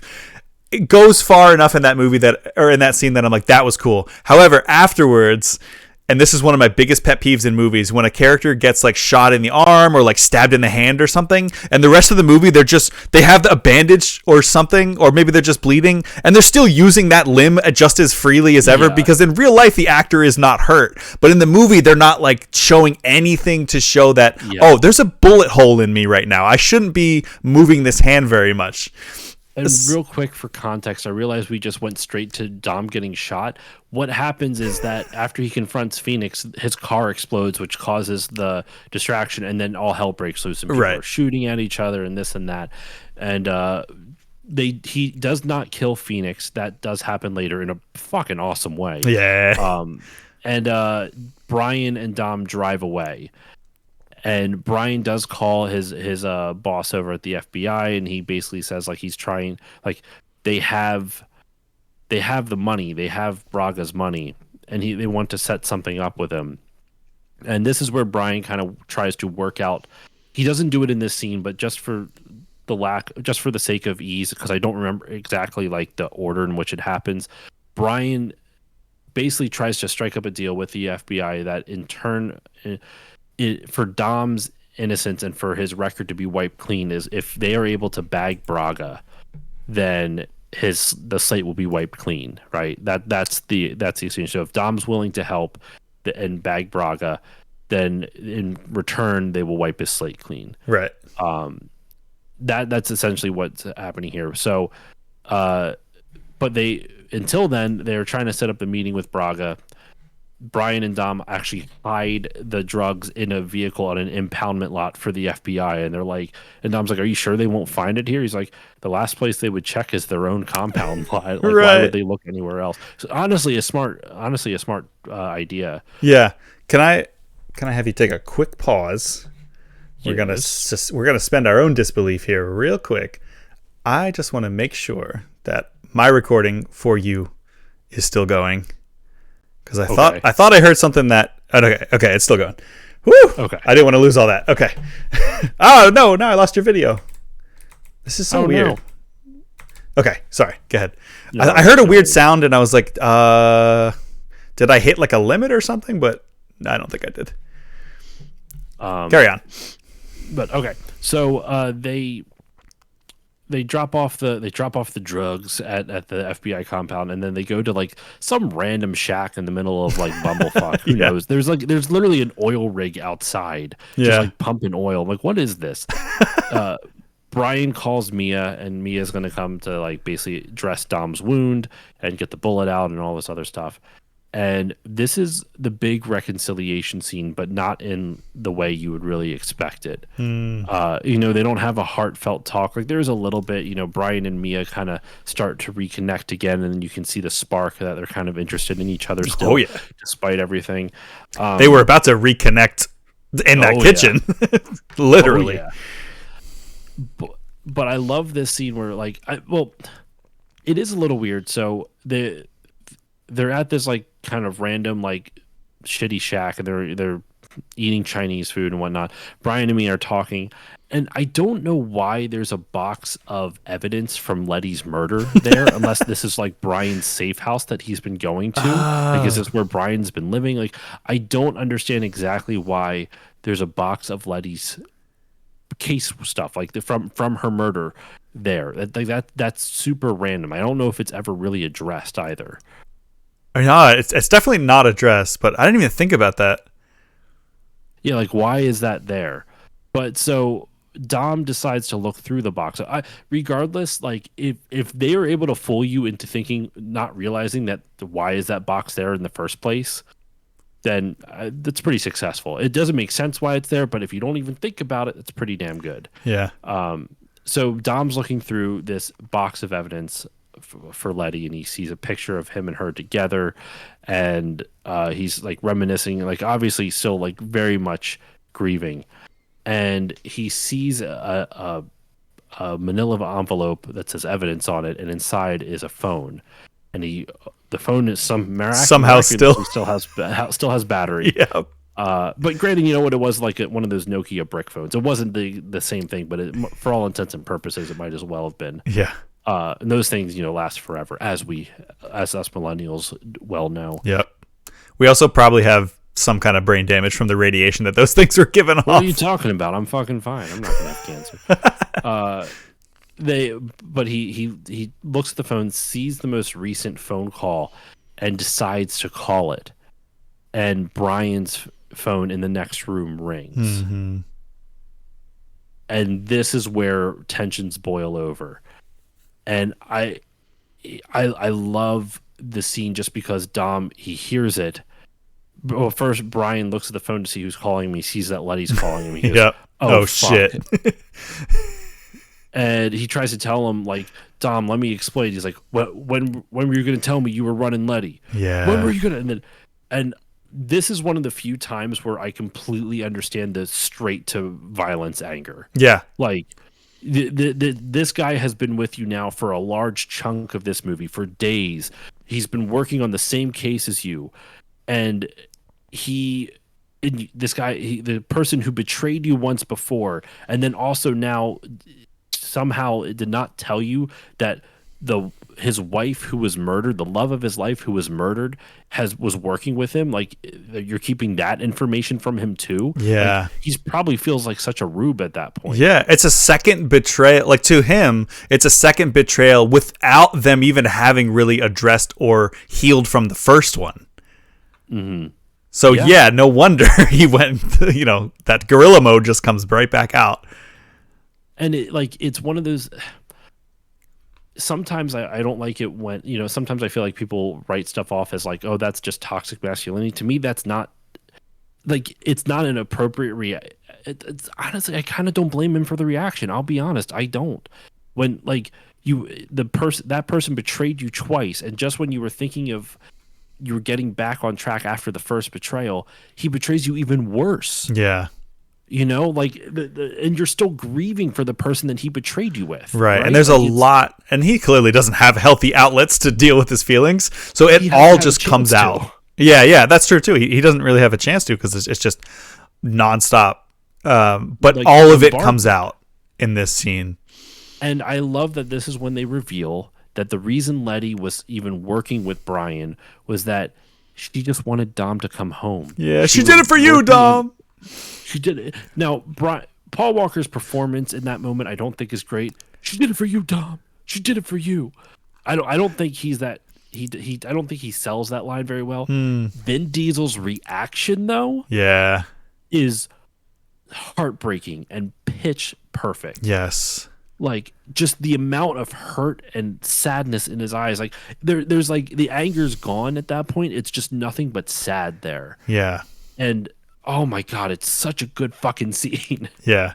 He doesn't get I know we talked about this a little bit, but I don't think Vin Diesel gets enough credit as an actor in general, especially in these movies. Like when the scenes call for it, like when they allow him to feel, which I know I'm like, yeah, he just feels too one note for me in a lot of his scenes, but in the scenes where he's allowed to feel and the writers allow him to show this emotion, Vin Diesel gives it his all. And like those scenes, the one I mentioned earlier when he's like looks like he's about to cry when he's looking at Letty, like I can't lose you, and in this scene where it's just like like you said, the switch from anger to sadness, and that all coming out and just being like, if I can't be pissed off and angry and violent, I don't know what I even have anymore. And he just looks like it all just hits him at once, and he just looks so heavy, like it just looks like it all is just like I'm broken. Like, and it's oddly in that moment when he realizes he doesn't have a reason anymore to be violent and he contains it, where I'm like, that's why I don't know if he's like it's full on toxic masculinity, because toxic masculinity, he would stay mad and just be like and still be violent, but he once he is able to realize like, oh fuck, like I'm kind of at fault for this. Because he left. If he hadn't left, Letty wouldn't have had to do this in the first place. She just wanted him to come home. Yes, and then the guilt comes in, and he deals with it still not in the best way because he's still trying to go for revenge. But that I don't know. I guess that's why it's weird that I feel like Dom shows like it. I don't consider Dom dealing with toxic masculinity per se, but he's dealing with just humanity in those moments, as cheesy as that sounds. Don't get me wrong. There's characters in these movies that are just nothing but toxic bullshit. Sure. But but I don't know. Like in that moment, he feels more well-rounded, which I can't believe I'm saying that in a Fast and Furious. I know, but you're right. I don't think, and even when I crap on the toxic masculine parts, I don't think anyone is solely that, and even Vin Diesel's character, with the exception of Zachary Ty Bryan in Fast and Furious or Tokyo Drift. Yeah, that's fair. I mean, he's not a real character though. Well, do you know what happened to Zachary Ty Bryan? No, he's not a good dude. Not surprised. Believe it or not. Hold on, let me go to his Wikipedia. He in where are we at? Legal issues. Oof. In 2020, Brian was held on several charges, including felony strangulation and misdemeanor fourth-degree assault and interfering with a police report after an argument with his girlfriend in Lane County, Oregon. He pled guilty to 2 charges of menacing and fourth-degree assault. So he actually legitimately has issues with toxic masculinity. So his character was a documentary. Yes, pretty much. Damn. Well, so the real, I mean, his character obviously was played for a stereotype. He doesn't get a lot of screen time. I mean, like the main characters, like even Dom, like, yeah, I like to crap on the aspects of him that are like fueled by toxic masculinity, but I don't think he or any of the main characters anyway are solely that. So, like, yes, I think it can be true that he does exhibit a lot of it, while also being true and holding space for like the genuine human moments, like you said, the humanity of it. I guess what I'm trying to get at is why is a negative trait always toxic masculinity when it could just be a negative reaction to something? You know what I mean? Like where does that line get drawn? You know what I mean?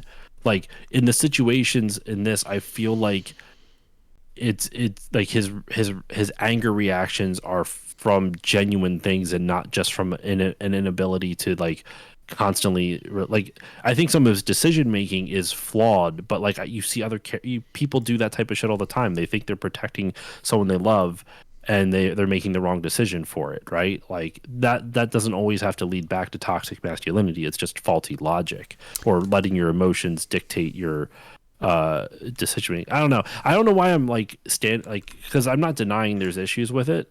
I don't know. I guess I just don't see it as much as other people, and I don't think it's that.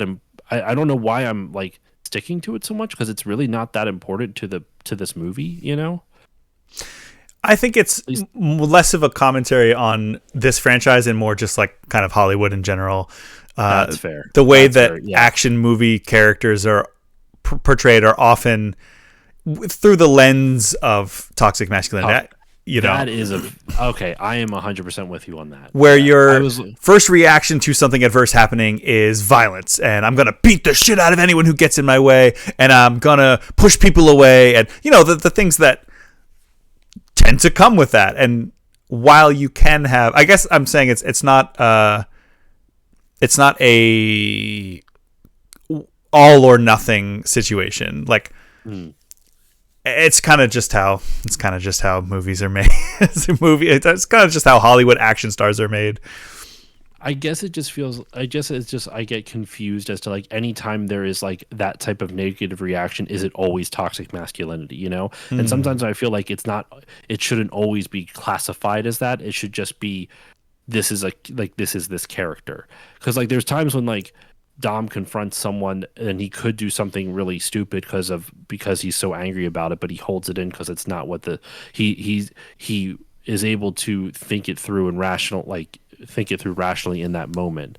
But then that's not the case for all movies. I'm just talking specifically about this. So I don't know. I guess it's just sometimes I don't know if someone does something where they react in anger. If a guy reacts in anger immediately, how much is that always toxic masculinity, or is that just a character flaw? Yeah, that's a good point. I think that's the point I'm trying to get at, and I don't know where that line is. I would say, just off the top of my head, I think if there's no consequence or accountability at the very least for it, or desire to change that behavior, I think then it probably still falls in line with, this is maybe an unhealthy stereotype that we're glorifying. That I'm in agreement with that. All right, we've digressed. Very far. This is just us. This is what's fun about doing these types of episodes. Where we're not just talking about breaking down the movie. We're talking about like the themes that obviously were not intended in this movie initially, right? Like they did not. They're not commenting on toxic masculinity in 2009 for damn sure, right? But it is fun to like look at it from that lens, type of thing. Yeah. It's fun to like talk about on that aspect. So they do set up the drug deal with Braga, and the FBI, and there's going to be a sting. They meet Braga and they say, "We'll give you the drugs when you see." Excuse me. When Braga shows with cash in hand, because we're not going to if we're going to put our necks out, Braga has to put his neck out too. Yeah. And this is where the punchable face dude fucks up royally. Because oh my god, yeah. They think that they see this guy. It looks like the same dude that Ramos was having a drink with earlier in the club. Like, but you couldn't see the guy's face. All you saw was the gray suit or whatever. Yeah. I think I said tan earlier. It's actually gray.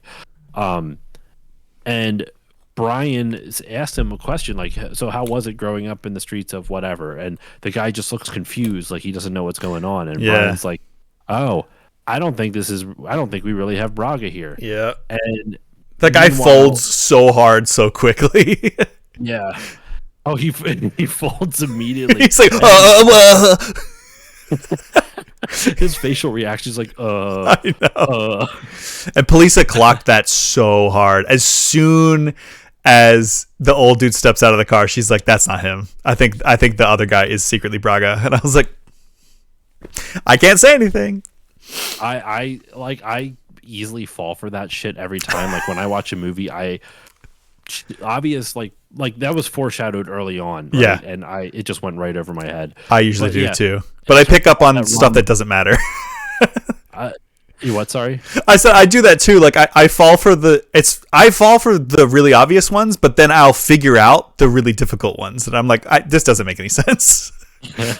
That's so weird. Right? I know. It's almost like we have. It's so strange how that works. In this one, you find out that the dude who you thought was Braga is not actually Braga. The punchable face FBI dude jumps the gun because they get a positive fingerprint match, but before the dude's picture can come in via fax, which is hilarious. They're literally waiting for the thing to print out. And it's like, no, like that's the ticking clock. as sad as that may sound, like, doesn't the FBI have something better than fax? We still use faxes at my work, believe it or not. Like, it's That's not wild. necessarily like it's all done digitally now, though. But still, like, we still technically use faxes, which is kind of crazy. It's still huge in Japan too. Like, what? What year is it? I know, right? So yeah, the punchable face dude jumps the gun because he gets the fingerprint match, and he's like, "Oh, we have the guy." It turns out the fingerprint match is not for the elderly gentleman that they were pretending to be Braga. It's for Ramos or Campos. Sorry, is it Campos? I think it's Campos.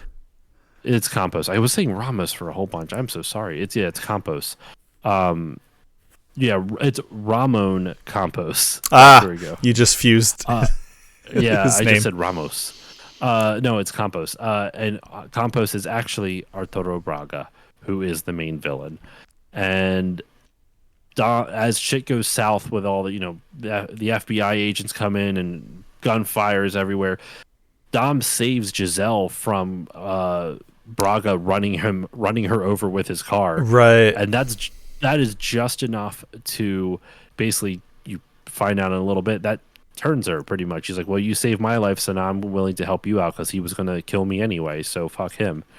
At least which is a good enough reason. It's not like James Bond where, if you watch Goldfinger, he just forces himself on a woman and that's enough. In this one, it's like, he saved her life. Okay, no, that makes sense. You got her back, so now she has yours. Yeah, makes sense.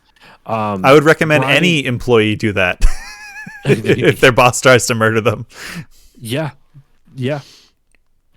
Brian shows up at Dom's garage as he's working on his, car or whatever, and they say, well, they basically formulate a plan like, well, how are we going to do this? Like, how are we going to get Braga? And Dom tells him, like, you do realize, like, he's not coming back, like, in handcuffs. And Brian's like, yeah, I know. And I love that, though. Like, he's in it, which is weird because he's like, I'm justifying murder, but it is also an evil drug lord who's killed tons and tons of people. So I don't know, it's a weird mixture. But I love the fact that he's willing to, like, he's like, no, I'm done with this. The FBI clearly didn't work. They fucked up. We're going to do this our way now. And just kind of shows, like, them mending that friendship still. But then I thought it was weird because the very next scene, he goes inside and has sex with his sister. Without any context. No context. Just like she comes home with groceries. He sees her, like, walking in as they're working on the car together. He just fucking walks in and just starts making out, and they just go at it. Yep. And I'm like, dude, he's right outside. He's gonna come in for a glass of water in probably 10 minutes. That's the scene I was talking about earlier. I was thinking of this scene where, he comes in that kitchen scene. It's like, whew, he just picks her up and puts her on the sink, and it's like, let's get this done. They do that. It's a lot of that in this. They never show, like, anything too gratuitous, but it's always something very, like, sensual and, like, sexy for a quick second, and they're like, and that's all you need. That's all you need to show the scene. And it's bizarrely enough for how, like, unnecessary and gratuitous and male gazy all of the like, women at, like, the racing scenes are. The sex scenes are done bizarrely tastefully. Yeah, that's actually a really funny point. It's really weird. Right? I just would have loved a just a deleted scene of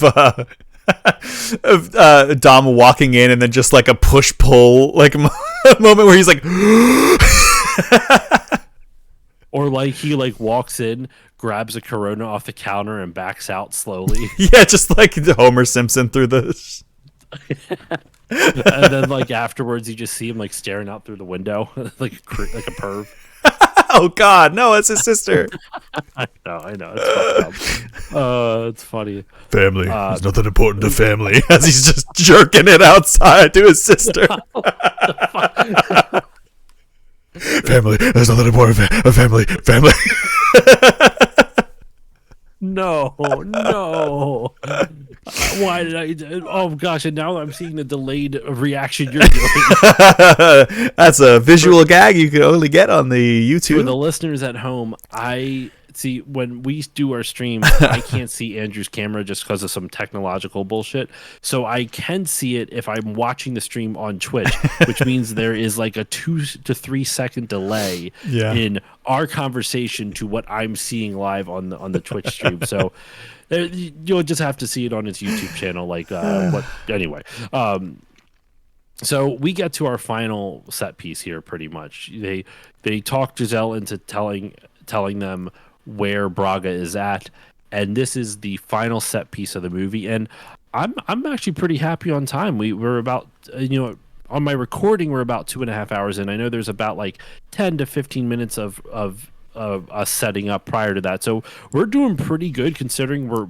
In terms of actual recording, we're only about like 2.25 hours into the episode, and we're in the final set piece already. That's pretty good considering Still Bonding lasts about 3 hours. I was just gonna say we recorded for 4 hours for Man with the Golden Gun. Yeah, just about. They think the episode was like 3.5 hours long after editing or something like that. James Bond movies, there's a lot to break down. Yeah, for sure.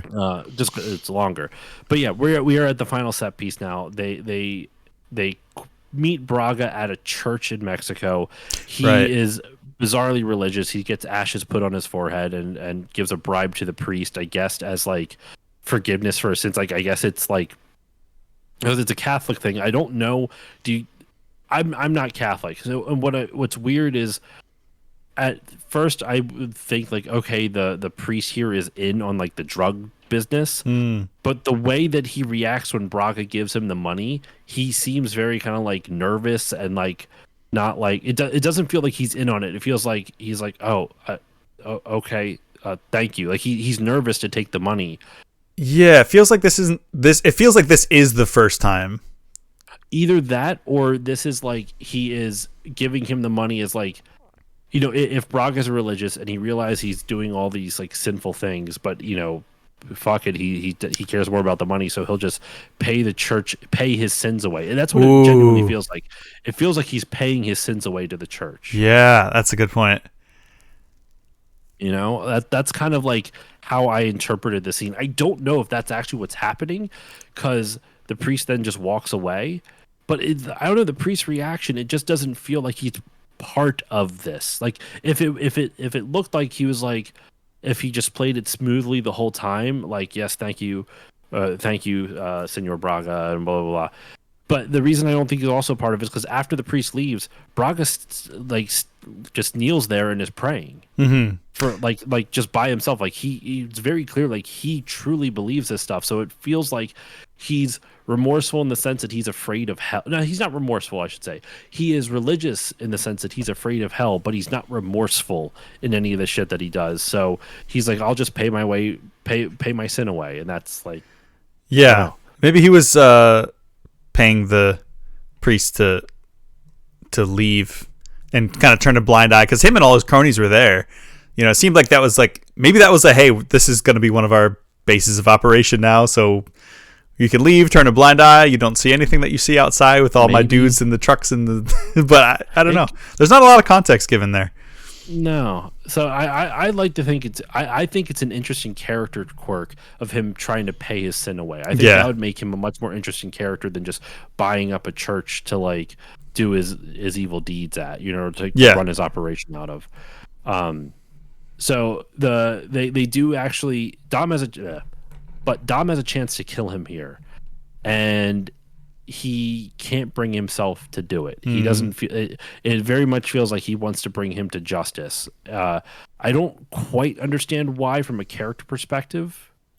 Like he was so hell bent on murdering this dude for what he did to Letty, but he can't bring it himself to do it. I didn't quite like. I like the decision. I just don't. It just doesn't feel like there's a good enough reason given for the sudden change of heart. I think there's a good portion of it that is supposed to be, we don't want to show one of the main character hero good guys of the franchise killing a man in a church by blowing his face off with a shotgun. What are you talking about? But I also imagine maybe there's a, like, in universe, he's probably like this, Letty wouldn't want this, or,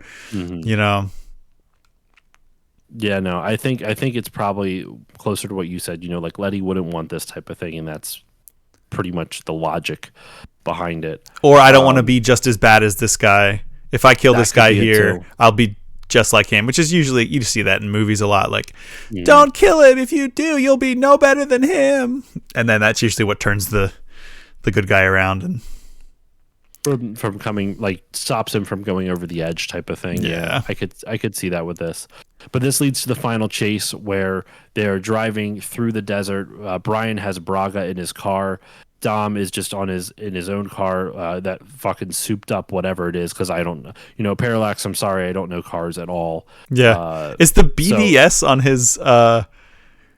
I don't. I'll have to. Yeah, I'll also defer to Parallax about the. Is a BDS a type of engine or a type of car or what? Because I was seeing it as like, is that supposed to be badass? Is that supposed to be I short for don't know. badass? It's probably a brand for like whatever type of part that was. You know what I mean? Uh, That would be my theory. Sorry, theory is what I'm trying to say. Uh, but yeah, they're driving through the desert. It's a really fun like chase sequence in general, but it gets even more fun, at least in my opinion. Though apparently you seem to have a rant about when they get to those tunnels again. So they just real quick, they drive back across the border, go straight for the tunnels. There's a little bit of cat and mouse of like, do you remember where the tunnels actually are at? And Braga's trying to like get in his head.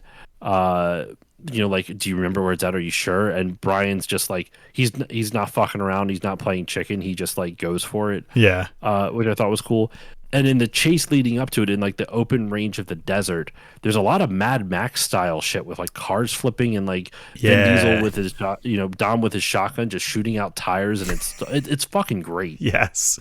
Parallax said he missed the question. We were just saying. So Dom's car in this one has the lifted engine. I don't know if that's the right term, but the engine block's sitting outside the car, and it's got the three intake valves that say like B, D, S. And I was like, I don't know if that is that a type of engine or is that a type of the car, or is it just like, is that short for badass? Like, is that just supposed to be an in joke? Yeah, we don't know cars at all. I don't even know what fucking type of car he has. It definitely looks like an American Muscle type of thing, but I have Yeah. no idea what it's kind of ironic that, for someone who loves these movies so much, I know jack shit about any of the cars in them. I know. I'm just like Dom likes the American muscle cars, and Brian likes the Asian The drift import cars. Yeah, that's basically it. That's all I know. Yep, Um, yep. But so I would. Oh, supercharger. That thing on top is the supercharger. The three holes are the air intakes with branding. Yeah, Okay. I was saying. Is the branding real, or is the BDS supposed to be a joke that's saying badass? I don't know. Is it like a vanity plate thing for the engine? For the engine, a vanity engine. Yeah. So I would say I really like the Mad Max aspects of this scene. Like you were saying, him leaning out leaning out the window with his shotgun, just shooting off tires, and stuff's flipping and blowing up. Those are all awesome. And I wouldn't say it's quite a rant about when they go back through the tunnels, but I just feel like so I'm gonna go somewhere. I promise I'm not gonna deviate. I'm gonna deviate, but it's gonna make sense. I love Halo 1 to death. It's Okay. trust me. I love it. I love it I'm dearly. putting down. Okay. I don't think it's the best Halo. I think that's 3, but it is my favorite. Despite that, I really don't like that the latter half of the game is the first half of the game backwards. Two Betrayals Okay. is just Assault on the Control Room backwards. Keys is just Truth and Reconciliation backwards, because they ran out of time and budget and crunch and all of those things. Valid reasons. Yeah. I think they did what they could, and they did a great job. Now, I wish that the final set piece in this movie was something different than just the tunnels again. Really? That didn't bother me at all. I think that if they were going to do the same set piece twice, I wish it was either really different or It is really different. There's people crashing into shit the whole time, like the tunnel's collapsing on you. well, Right? okay. They did the same thing with the tunnel collapsing, people dying in it. Like, I like it. I like that it's a callback to like they excuse me, they set up the tunnels midway through the movie, and then you see the movie end with the tunnels in this crazy chase. So I'll give you the collapsing. Also, that's hilarious. Parallax is in the chat saying, "I'm playing Halo 1 right now." That's so funny. If you've seen any of my other streams lately, apparently Parallax and I are the same person, aside from knowing anything about cars. Also, we both worked at Dairy Queens when we were younger. A slight tangent. There was a previous stream where a lot was happening in the chat, and I couldn't keep up with it. And I went back and I was watching for a different reason. And I mentioned working at a Dairy Queen, and he was like, "I also worked at a Dairy Queen when I was a kid. What the hell?" Anyway, I'll give you the tunnel collapsing. That's fair. I guess I was just like, "Oh, we're doing the tunnels again." Okay, because I mean, there was people crashing and stuff in the first time they went through, but was there? I didn't really remember anyone crashing in it. I mean, there's a guy who like wraps himself around the. That's in the final one. Are you sure? Yeah. I have it up in the background right now. Though when the dude he basically the middle of the car gets like wrapped around like this like when the tunnel splits in two different directions and a car gets like wrapped around like from the middle. That's in this chase scene. Oh, okay. I was thinking that was that crash was in the first one. Well, okay, so yeah, they do more interesting things in it, but I don't think it's enough to really warrant using that same locale again. I don't know where it should have gone differently, but I just kind of wish it was different. It feels just like the Halo one, like, oh, I mean, Truth and Reconciliation is a cool level, but it's just Assault on the Control Room backwards. And I know it's a deep cut for if anyone's watching this who is just super into movies and you're like, what the hell are you talking about? This deep cut Halo one, but it makes sense. No, that's fair. I don't have the same issue, but I can I don't know. It doesn't bother me. I guess it's as simple as that. You know, to each their own. Obviously, yeah. It just didn't bother me at all. In the final set piece here, after they do burst out of the tunnel, Vin Diesel has a weird moment. Oh my gosh, god damn it! I was getting better at it too. Dom has a weird moment where like, Brian and Braga are already out of the tunnel because Phoenix fucking like rammed his car into them, and flips over. Braga's injured. Brian's unconscious, and Phoenix gets Braga out, but Brian starts moving, and he's like, "All right, I'm gonna have to kill this guy now." Mm-hmm. And while all that's happening, though, Dom is still in the tunnel, like kind of going back and forth with this other guy, and he opens the other dude's door and then jumps into his car. Oh yeah, the car explodes. It's kind of cool, actually. I do like that. I was like, okay, we're getting like, I'm gonna just bring everything back into Halo. Now we're getting like the vehicle, the vehicle hijacking from Halo. That was an awesome scene. He comes out of the tunnel, and right when Phoenix is about to shoot Brian, you see the car burst out, and he looks over at Dom coming, like driving in a car that literally says F-bomb. It's like army green and has F-bomb on the front, and he fucking rams the shit out of Phoenix, like right into it, like pins him to another car. Yeah, it was straight up like City of Angels, like just impaled up against like. Yeah, made a squished Phoenix sandwich out of him. Yep. And Braga ends up being captured. Brian is injured, and Brian tries to let Dom get away. He's like, "Hey, like you need to get out," like because they hint at it beforehand where they're like they don't think Dom's going to be actually like they think the government's going to renege on their deal. Pretty much like they both of them are kind of under like suspicion, like this is probably not going to work out. And Dom's like, "Nah, man, I'm tired of running from this. I'm just gonna take it. I can't keep running from this anymore. Especially now that, like he has no one to keep safe from this anymore. Letty was the reason he was staying away, so that way she would not get like hurt anymore. But Letty's gone, so he's like, fuck it, I might as well just go. If I can, I'll take the chance." And then the movie ends sort of. There's two scenes. There's a courtroom scene and then one final scene. And the courtroom scene has this really heartbreaking thing of the judge thanking Dom for, helping bring in, this crazy drug lord, but we can't look past your previous actions. So you're sentenced to 25 years to life at Lompoc in like California or whatever. And it's just kind of a slap in the face. Obviously, Brian's pissed. Mia's heartbroken because this deal. And what's weird about this, it almost seems like the FBI wasn't 100% to blame. It's almost like the judge was just a dick.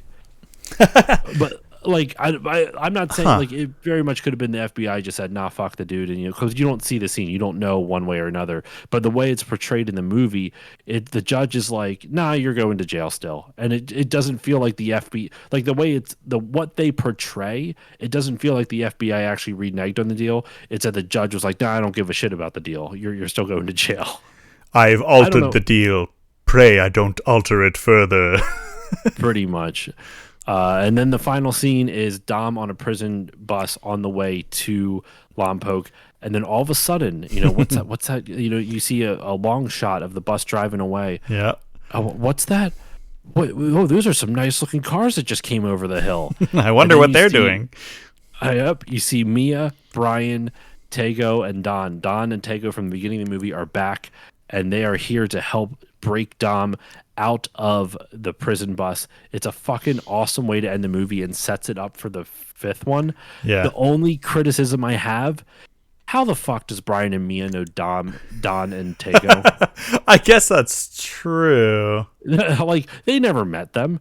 They only interacted with with Letty and Dom. Now, you could make the argument that when Letty started helping out Brian, she put Brian in contact with all of Dom's contacts from what they were doing in South America. Yeah. Blah, blah, blah, blah, blah. But even that's still a stretch. They really realistically don't know each other.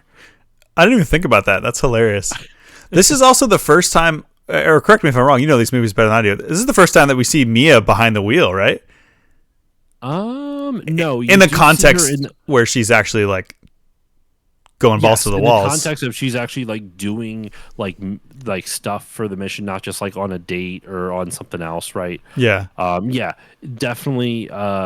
The first time you actually see her behind the wheel, and she does a lot in the fifth movie as well. Yeah.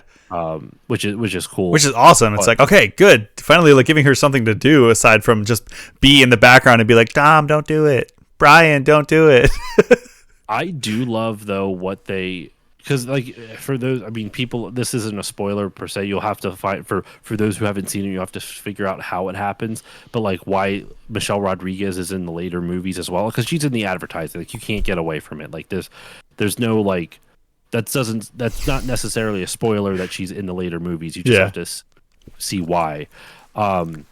But in the later movies, Michelle Rodriguez even gets more to, like, she already has a lot to do in these movies, but she gets even more, like, she has a fight scene with Ronda Rousey. Oh my God. It's fucking awesome. And Gina Carano. Yes, Gina Carano, but also Atomic Blonde. Why am I blanking on her name? Charlize Theron. Yeah, doesn't she have a fight scene with her too? Yeah. It's like they do such a good job of giving all their actors stuff to do in the later films. Yeah. They really do. Like, don't get me wrong, Vin Diesel is still like the star, quote unquote, so he gets the most screen time, but he really does share a lot of the screen, like a lot of the like it's an ensemble cast and they all get scenes for themselves. Like they're not just background characters. Man, I just love this movie franchise so much. Yeah, and I'm a big fan of ensemble casts. We're watching Firefly right now, and I'm like, oh, yes! Oh! Rewatching for me, watching for the first time for Polisa, and I'm just like, and seeing her react to these things for the first time and being like, everyone gets a chance to shine. I'm like, yes! Ensemble cast! And this franchise just moves more and more towards that as they go on, and I love it. And this is like the first, again, I keep coming back to like, this is it lays the foundation for a lot of these things that move forward in the franchise. Yep. And while I think they don't quite go to the places that I want them to go in this movie, it's not by any stretch. I didn't dislike it. Yeah. And I think it's a good segue into our final thoughts. I'm with you on that. I agree with you. Out of like the later ones, like, so weirdly enough, like 4 through 10 are kind of like their own thing, and then Yeah. 1 through 3 are kind of like their own thing, right? So if I take out the first 3, I do think there's worse ones in this. I think Fast 10 is worse than this. I actually think Fast 9 is worse than this. It's still fun, but I think it's worse than this.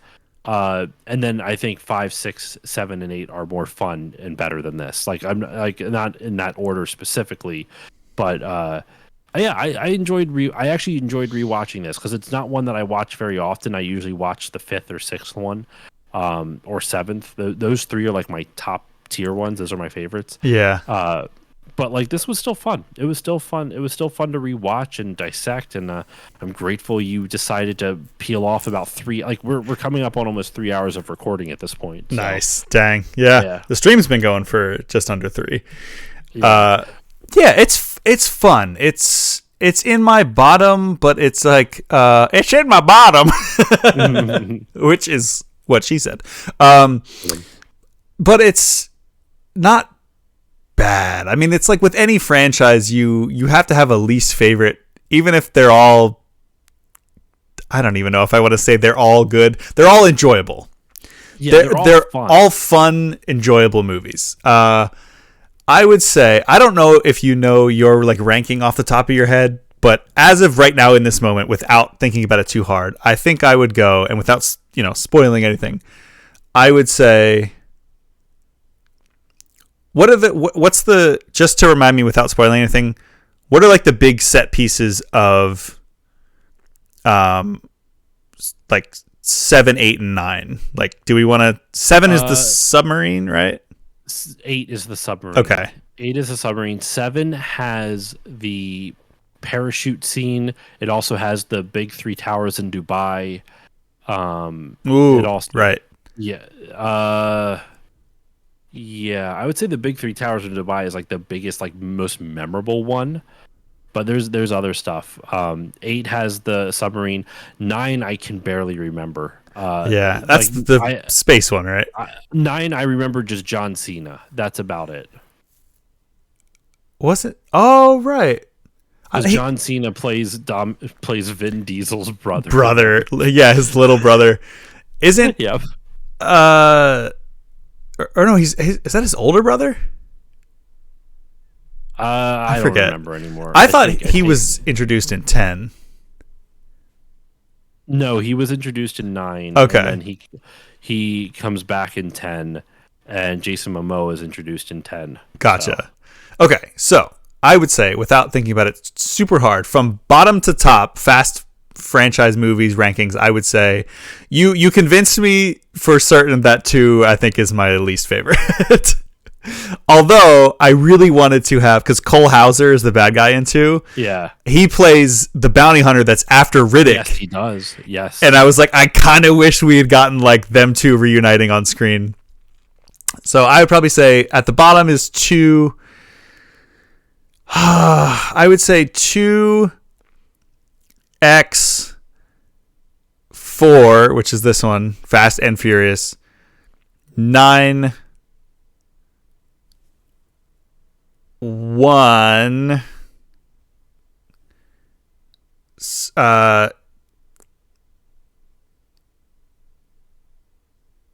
8. Tokyo Drift you like more than 8? Yeah, I would say 8 Tokyo Drift. I like Tokyo Drift more, even though I think 8's a better movie. I like Tokyo Drift more. And then what's that? You have 5, 7, 6, and 7 left. Yeah. 7. Or no, 6, 7, Hobbs and Shaw. 5. I actually really, really like Hobbs and Shaw. Hobbs and Shaw is a lot of fun. I think the dialogue, it's stupid, but it's a lot of fun. Oh yeah. I think the dialogue is really where that one goes for me. And I love me some Jason Statham. You know what I mean? You first you gotta get it down there. You gotta come into the bridge. I love that like Helen Mirren plays Jason Statham's mom in these movies, and she's such a badass too. He's fantastic. I'll wait to give my rankings to the end of the series. But yeah. But I think this is a good time to wrap this up. But I think this is a good time to wrap this up, man. Thank you once again for joining me for this. Man, it actually is going to be out very quickly. It's going to have a very fast turnaround time. This is due out on Friday. It's We're gonna. recording this on Tuesday. I'll give you another chance. It's gonna have a what turnaround? Maybe 2 adjectives you could say for this turnaround. A fast and furious turnaround. Very good. Sorry, a slow and mild turnaround. Yes. Just which is my how I feel about these Or movies. a jogging and agitated turnaround. Light jog and slightly agitated turnaround.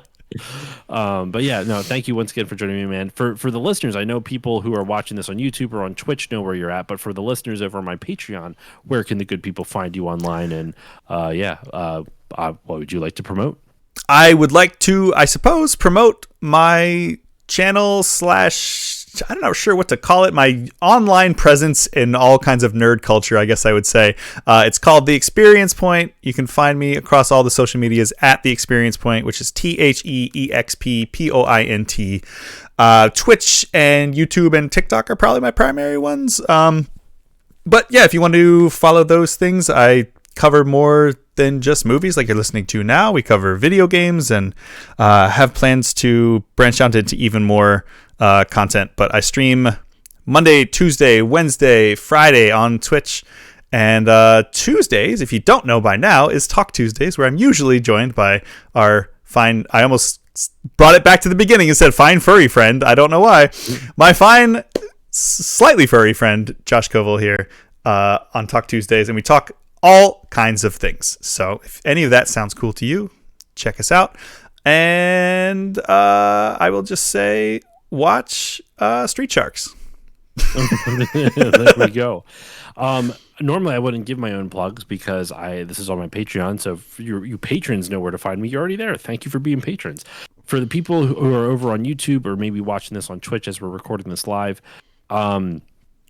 if you liked what you heard here and you want to hear more of this, patreon.com/stillloadingpod, $5 a month gets you access to all of the Still Family episodes. Obviously, this one, the 3 previous, all the future ones, all the Still Bonding, all 25 Still Bondings are out there. Technically, there's 26, but the 26th one is a ranking episode, which I released for free for everyone, both on my main podcast feed and on Patreon. But either way, for $5 a month, there's a ton of other content. There's like bonus episodes that I release twice a month that gets added to it. There's a whole bunch of stuff. So if you enjoyed this conversation, and you can expect episodes about this length, 2.5 to 3 hours long, you can find it all over there on patreon.com/stillloadingpod. And I'm also, of course, on social media at stillloadingpod, mainly on Blue Sky and Instagram and Twitch. And yeah, that's it though. That is all the time that we have for this. And you know what? I totally did not prepare this. I end all of my Still Family episodes the same way, with a shitty Vin Diesel impression, reading his let me see if I can find it. Reading his monologue from Fast Five. Hold on, where are you at? I have it written down here, and I am there we go. His toast right before they pull off the big mission in Fast Five. So here we go. Thank you all for listening, and money will come and go. We all know that. The most important thing in life will always be the people in this pod right here, right now. Nice. Salute me, familia. And we can stop recording now. I know we're still live on Twitch, but we can stop recording on our own stuff. That was a shitload of fun. That was awesome. Parallax, you're still in here. I don't know who else is in here. Y'all stayed around for the whole time. Thank you. Yes, there was so much. Oh, I lost your video while I was stopping my recording. Yes, thanks all of y'all's. That was so much fun. I love these. I already can't wait to like go back and listen to this, because I feel like I don't know. It was just great energy, and they're fun, man. I love doing these, and it's so different from all the game stuff. Like, because it's not like we're breaking down the history of anything, and like I said, like it's just fun to like go on these digressions and see where it goes, and it's I love it. Yeah. Do you know? And you can leave this as a scoop, or you can not answer this. You're almost halfway through the Fast and Furious movies. Do you know what your next topic of these are going to be? I've had a couple ideas.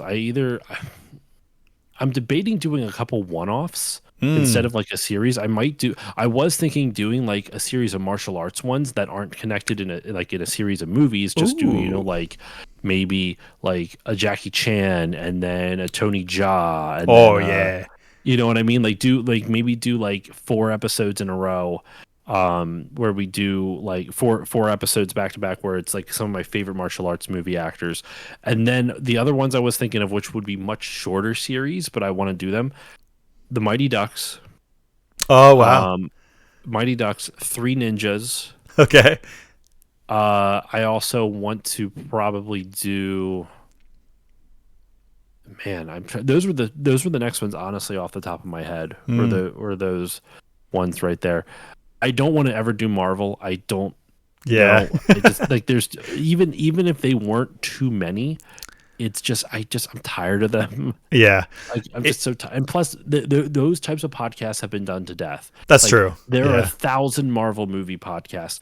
There are no Fast and Furious movie podcasts, and there's tons of James Bond ones. But Bond I like a lot more than Marvel, so I'm kind of willing to kind of like, yeah, I'll throw my hat in there. I don't care. Yeah. Um, I would say. Oh, Parallax says keep doing the rabbit holes. Every pod needs a rabbit hole. That's true.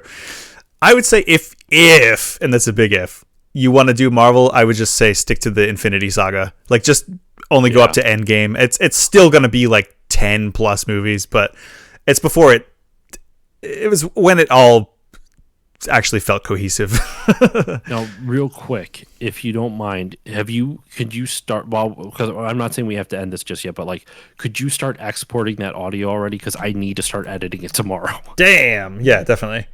I have to do because I'm guesting on a show Thursday night, so I have to edit the entire thing by tomorrow night. Whew. Like yeah, so it's luckily I work from home tomorrow, so during my lunch break I can do some, and also when I get a chance, when my wife comes home, I can, because I usually listen to podcasts when I work anyway, so I just have replaced it with my own podcast to help edit and stuff like that. But anyway, no, so back to what we were saying while you are exporting that. It's already done. Oh, okay. Then yeah, email it to me as soon as you can. Yeah, as soon as we get off. Because I might even because it's 11:14 now. I might actually edit like a half an hour of it tonight just to like get it started at the very least. Yeah. Anyway, What do you yeah. So what? Sorry. I was just gonna say, what do you think about I know you don't do horror, and I don't either, but I have would you do ever Alien? that's exactly where I was going. Like maybe like I would the 100% Alien do Alien slash and Predator slash AVP franchise. Dude, you could go back and forth, just alternate them in the way that they came out, in the order they came out. So Yeah, you just do like chronological Alien. order. I guess Aliens came out before Predator, I think. Yeah, Aliens was 86 and Predator was 87. Yeah. I love this franchise. So I will talk Alien. Aliens for until the cows come home. It's my top 5 movies of all time. And dude, that would give me an excuse because I have not seen all the Alien movies. I've seen Aliens. I've seen Romulus, not Romulus. Oh. Prometheus. Oh, okay. I was gonna say I thought you didn't see Romulus. I did not see Romulus. I know Romulus has that really graphic scene that I'm scared to watch of, but I did see Prometheus. Okay. Really enjoyed that, and I don't think I've seen Alien 3. Haven't seen Alien Resurrection. I did see Alien versus Predator, the original one. Okay. I saw the sequel, which I hated. Awful. It's garbage. There's one cool aspect of that movie, which is the Predator alien. Other than that, it's garbo. It's so stupid. Yeah. I remember like the first movie had like, like a sci-fi bent to. I mean, it's already sci-fi, but like it was almost like there was like lore to Yeah. it, right? Like, I love the first Alien versus Predator. it's really fucking good. Yeah. But oh man. So yeah, so I you know what? I might do Event Horizon. I just watched that like 6 months ago. I've never even heard of that, I think. I've seen, I might have heard of it, but I don't know much about it. It's real weird. It's 1997. yeah. I think it's the same director as the first Mortal Kombat movie, if I'm remembering right. All W.S. Anderson. Yeah. Yeah. Who also did all the Resident Evil movies with his wife. With his wife. Jovovich. Yeah. That's so fucking funny. I think Event Horizon is worth a watch, but but yeah, so excuse me, just got to chill there. No, I think I'd probably do. I would probably do. Maybe because I've done so many action movies recently, I'd probably give it a break and go to like Mighty Ducks next. Yeah. Just as something a little bit more lighthearted and fun, and it's all nostalgia. And I was considering, I would also consider maybe even doing like so there's 3 movies, right? I would consider doing a 4th episode where it's a double feature, sort of, where we watch the first episode of the Mighty Ducks cartoon and the first episode of Mighty Ducks Game Changers, the live action show on Disney Plus. Are you talking about the like everything comes back to Street Sharks and Teenage Mutant Ninja Turtles? Are you talking about the one with like the humanoid ducks? I love that show. That is not tied to anything. anything else. Fun fact: I almost got because Still Loading is the main video. It's all video games, so I can't, like, Mighty Ducks doesn't really fit into that. Yeah. However, there was a Tiger Electronics Mighty Ducks cartoon, like based off the Mighty Ducks cartoon, and I was like, that's close enough. And I actually was able to get in contact with the actor who plays Averman. Averman, which one was that? He was the nerdy dude from Mighty Ducks. Like, he was the dude with glasses who was always quoting Mr. Miyagi and shit like that. I can't remember the actor's name, but you would recognize him when you see him. He's got glasses. He's kind of short. He's like, ooh, he's kind of almost like a proto Adam Sandler. I was gonna say, was he Adam Sandler? They shot friggin' laser pucks from their guns. How badass! I know, right? Well, now I want to do like a whole segment on like the anthropomorphic animals craze of the 90s. Dude, you should. Gargoyles. On for it. Yeah. Hey, that could be like an experience share, but like for all of them, like all of the anthropomorphic animals. I was telling you off mic, I might have to do a recording segment next Tuesday, depending on, I'm still waiting on a response from one last person, but if that goes through, Parallax, there might be a spot coming up for you. Yeah. And if you're free one night, if you're free Tuesday night, Gargoyles was my shit too. I do think I need to let you go though, because I do want to edit a little bit of this tonight. But before we do that, you were going to say something. I was just going to say another segment or a series that you could do that I know you and I have seen a lot of these, but I don't know if we've ever talked about them as in depth as we could. Still Ghibli. Oh yes, I thought about that too. Yeah. I would probably do like I don't know if I would say still Ghibli. I don't know, like a verb that ties them all together. What's a verb that what's something that ties them all together? The only thing I can think of is flying, but I don't know if anyone would get it at a first glance because Miyazaki is so into aviation. There's always flying scenes in every single one of his movies, and maybe word like just still Miyazaki or something like that. Yeah, I think still Miyazaki. Still Ghibli. I think still Ghibli would work better than still Miyazaki. Yeah, it's less of a mouthful. Gibbling. Still gibbling. Something like that. I don't know. Yeah, I mean, but, I will be on any of those, particularly Princess Mononoke, and if you do the Aliens one. Aliens 1986, would love to be on that one. I also got to get my friend Erica over at Monster Madness podcast. Like, she's a huge horror movie fan, obviously Monster Madness. So yeah, I would have to get her on for some of those. So yeah, it's just an idea. I got like the sky's the limit. This is my movie. Like, what I love about this is that I get to do this once a month, break down a movie. It's a lot of work for editing, but it's like a lot of fun because it breaks up the game stuff just enough to kind of keeps me like motivated to keep going with game related shenanigans. Yeah. But all right. Well, I'll send you the recording and we will GTFO. Thank you all for hanging out for a really long ass talk Tuesday. And dude, if we do another one of these for anything, we could do another Talk Tuesday like this. I think this was a lot of fun. Yeah, I would love that. Little cross pollination, if you will. And I've been wanting to do more content that's not just video game related. Like all of my I have all these sub brands for the Experience Point where it's like, oh, the red is for movies and TV and green is for video games. And if you look at my YouTube, it's just all green because all I do is video game content. So I'm glad that I can put something a little more something different in here. Oh, sorry about the ad purgatory, Parallax. I'm in the middle of one as well. There's a minute and a half left on mine. I don't know about Parallax just yet, but there's a minute and a half. We'll wait a minute and a half. That's fine. All right. I don't want to be rude and just say bye to Parallax without that's just rude. See you, chump. But no, I'm really happy with how this went. I might not do too many live on stream just because these are for $5 patrons, so I don't want to give too many out just for free. That's fair. So if like this, I'm okay with.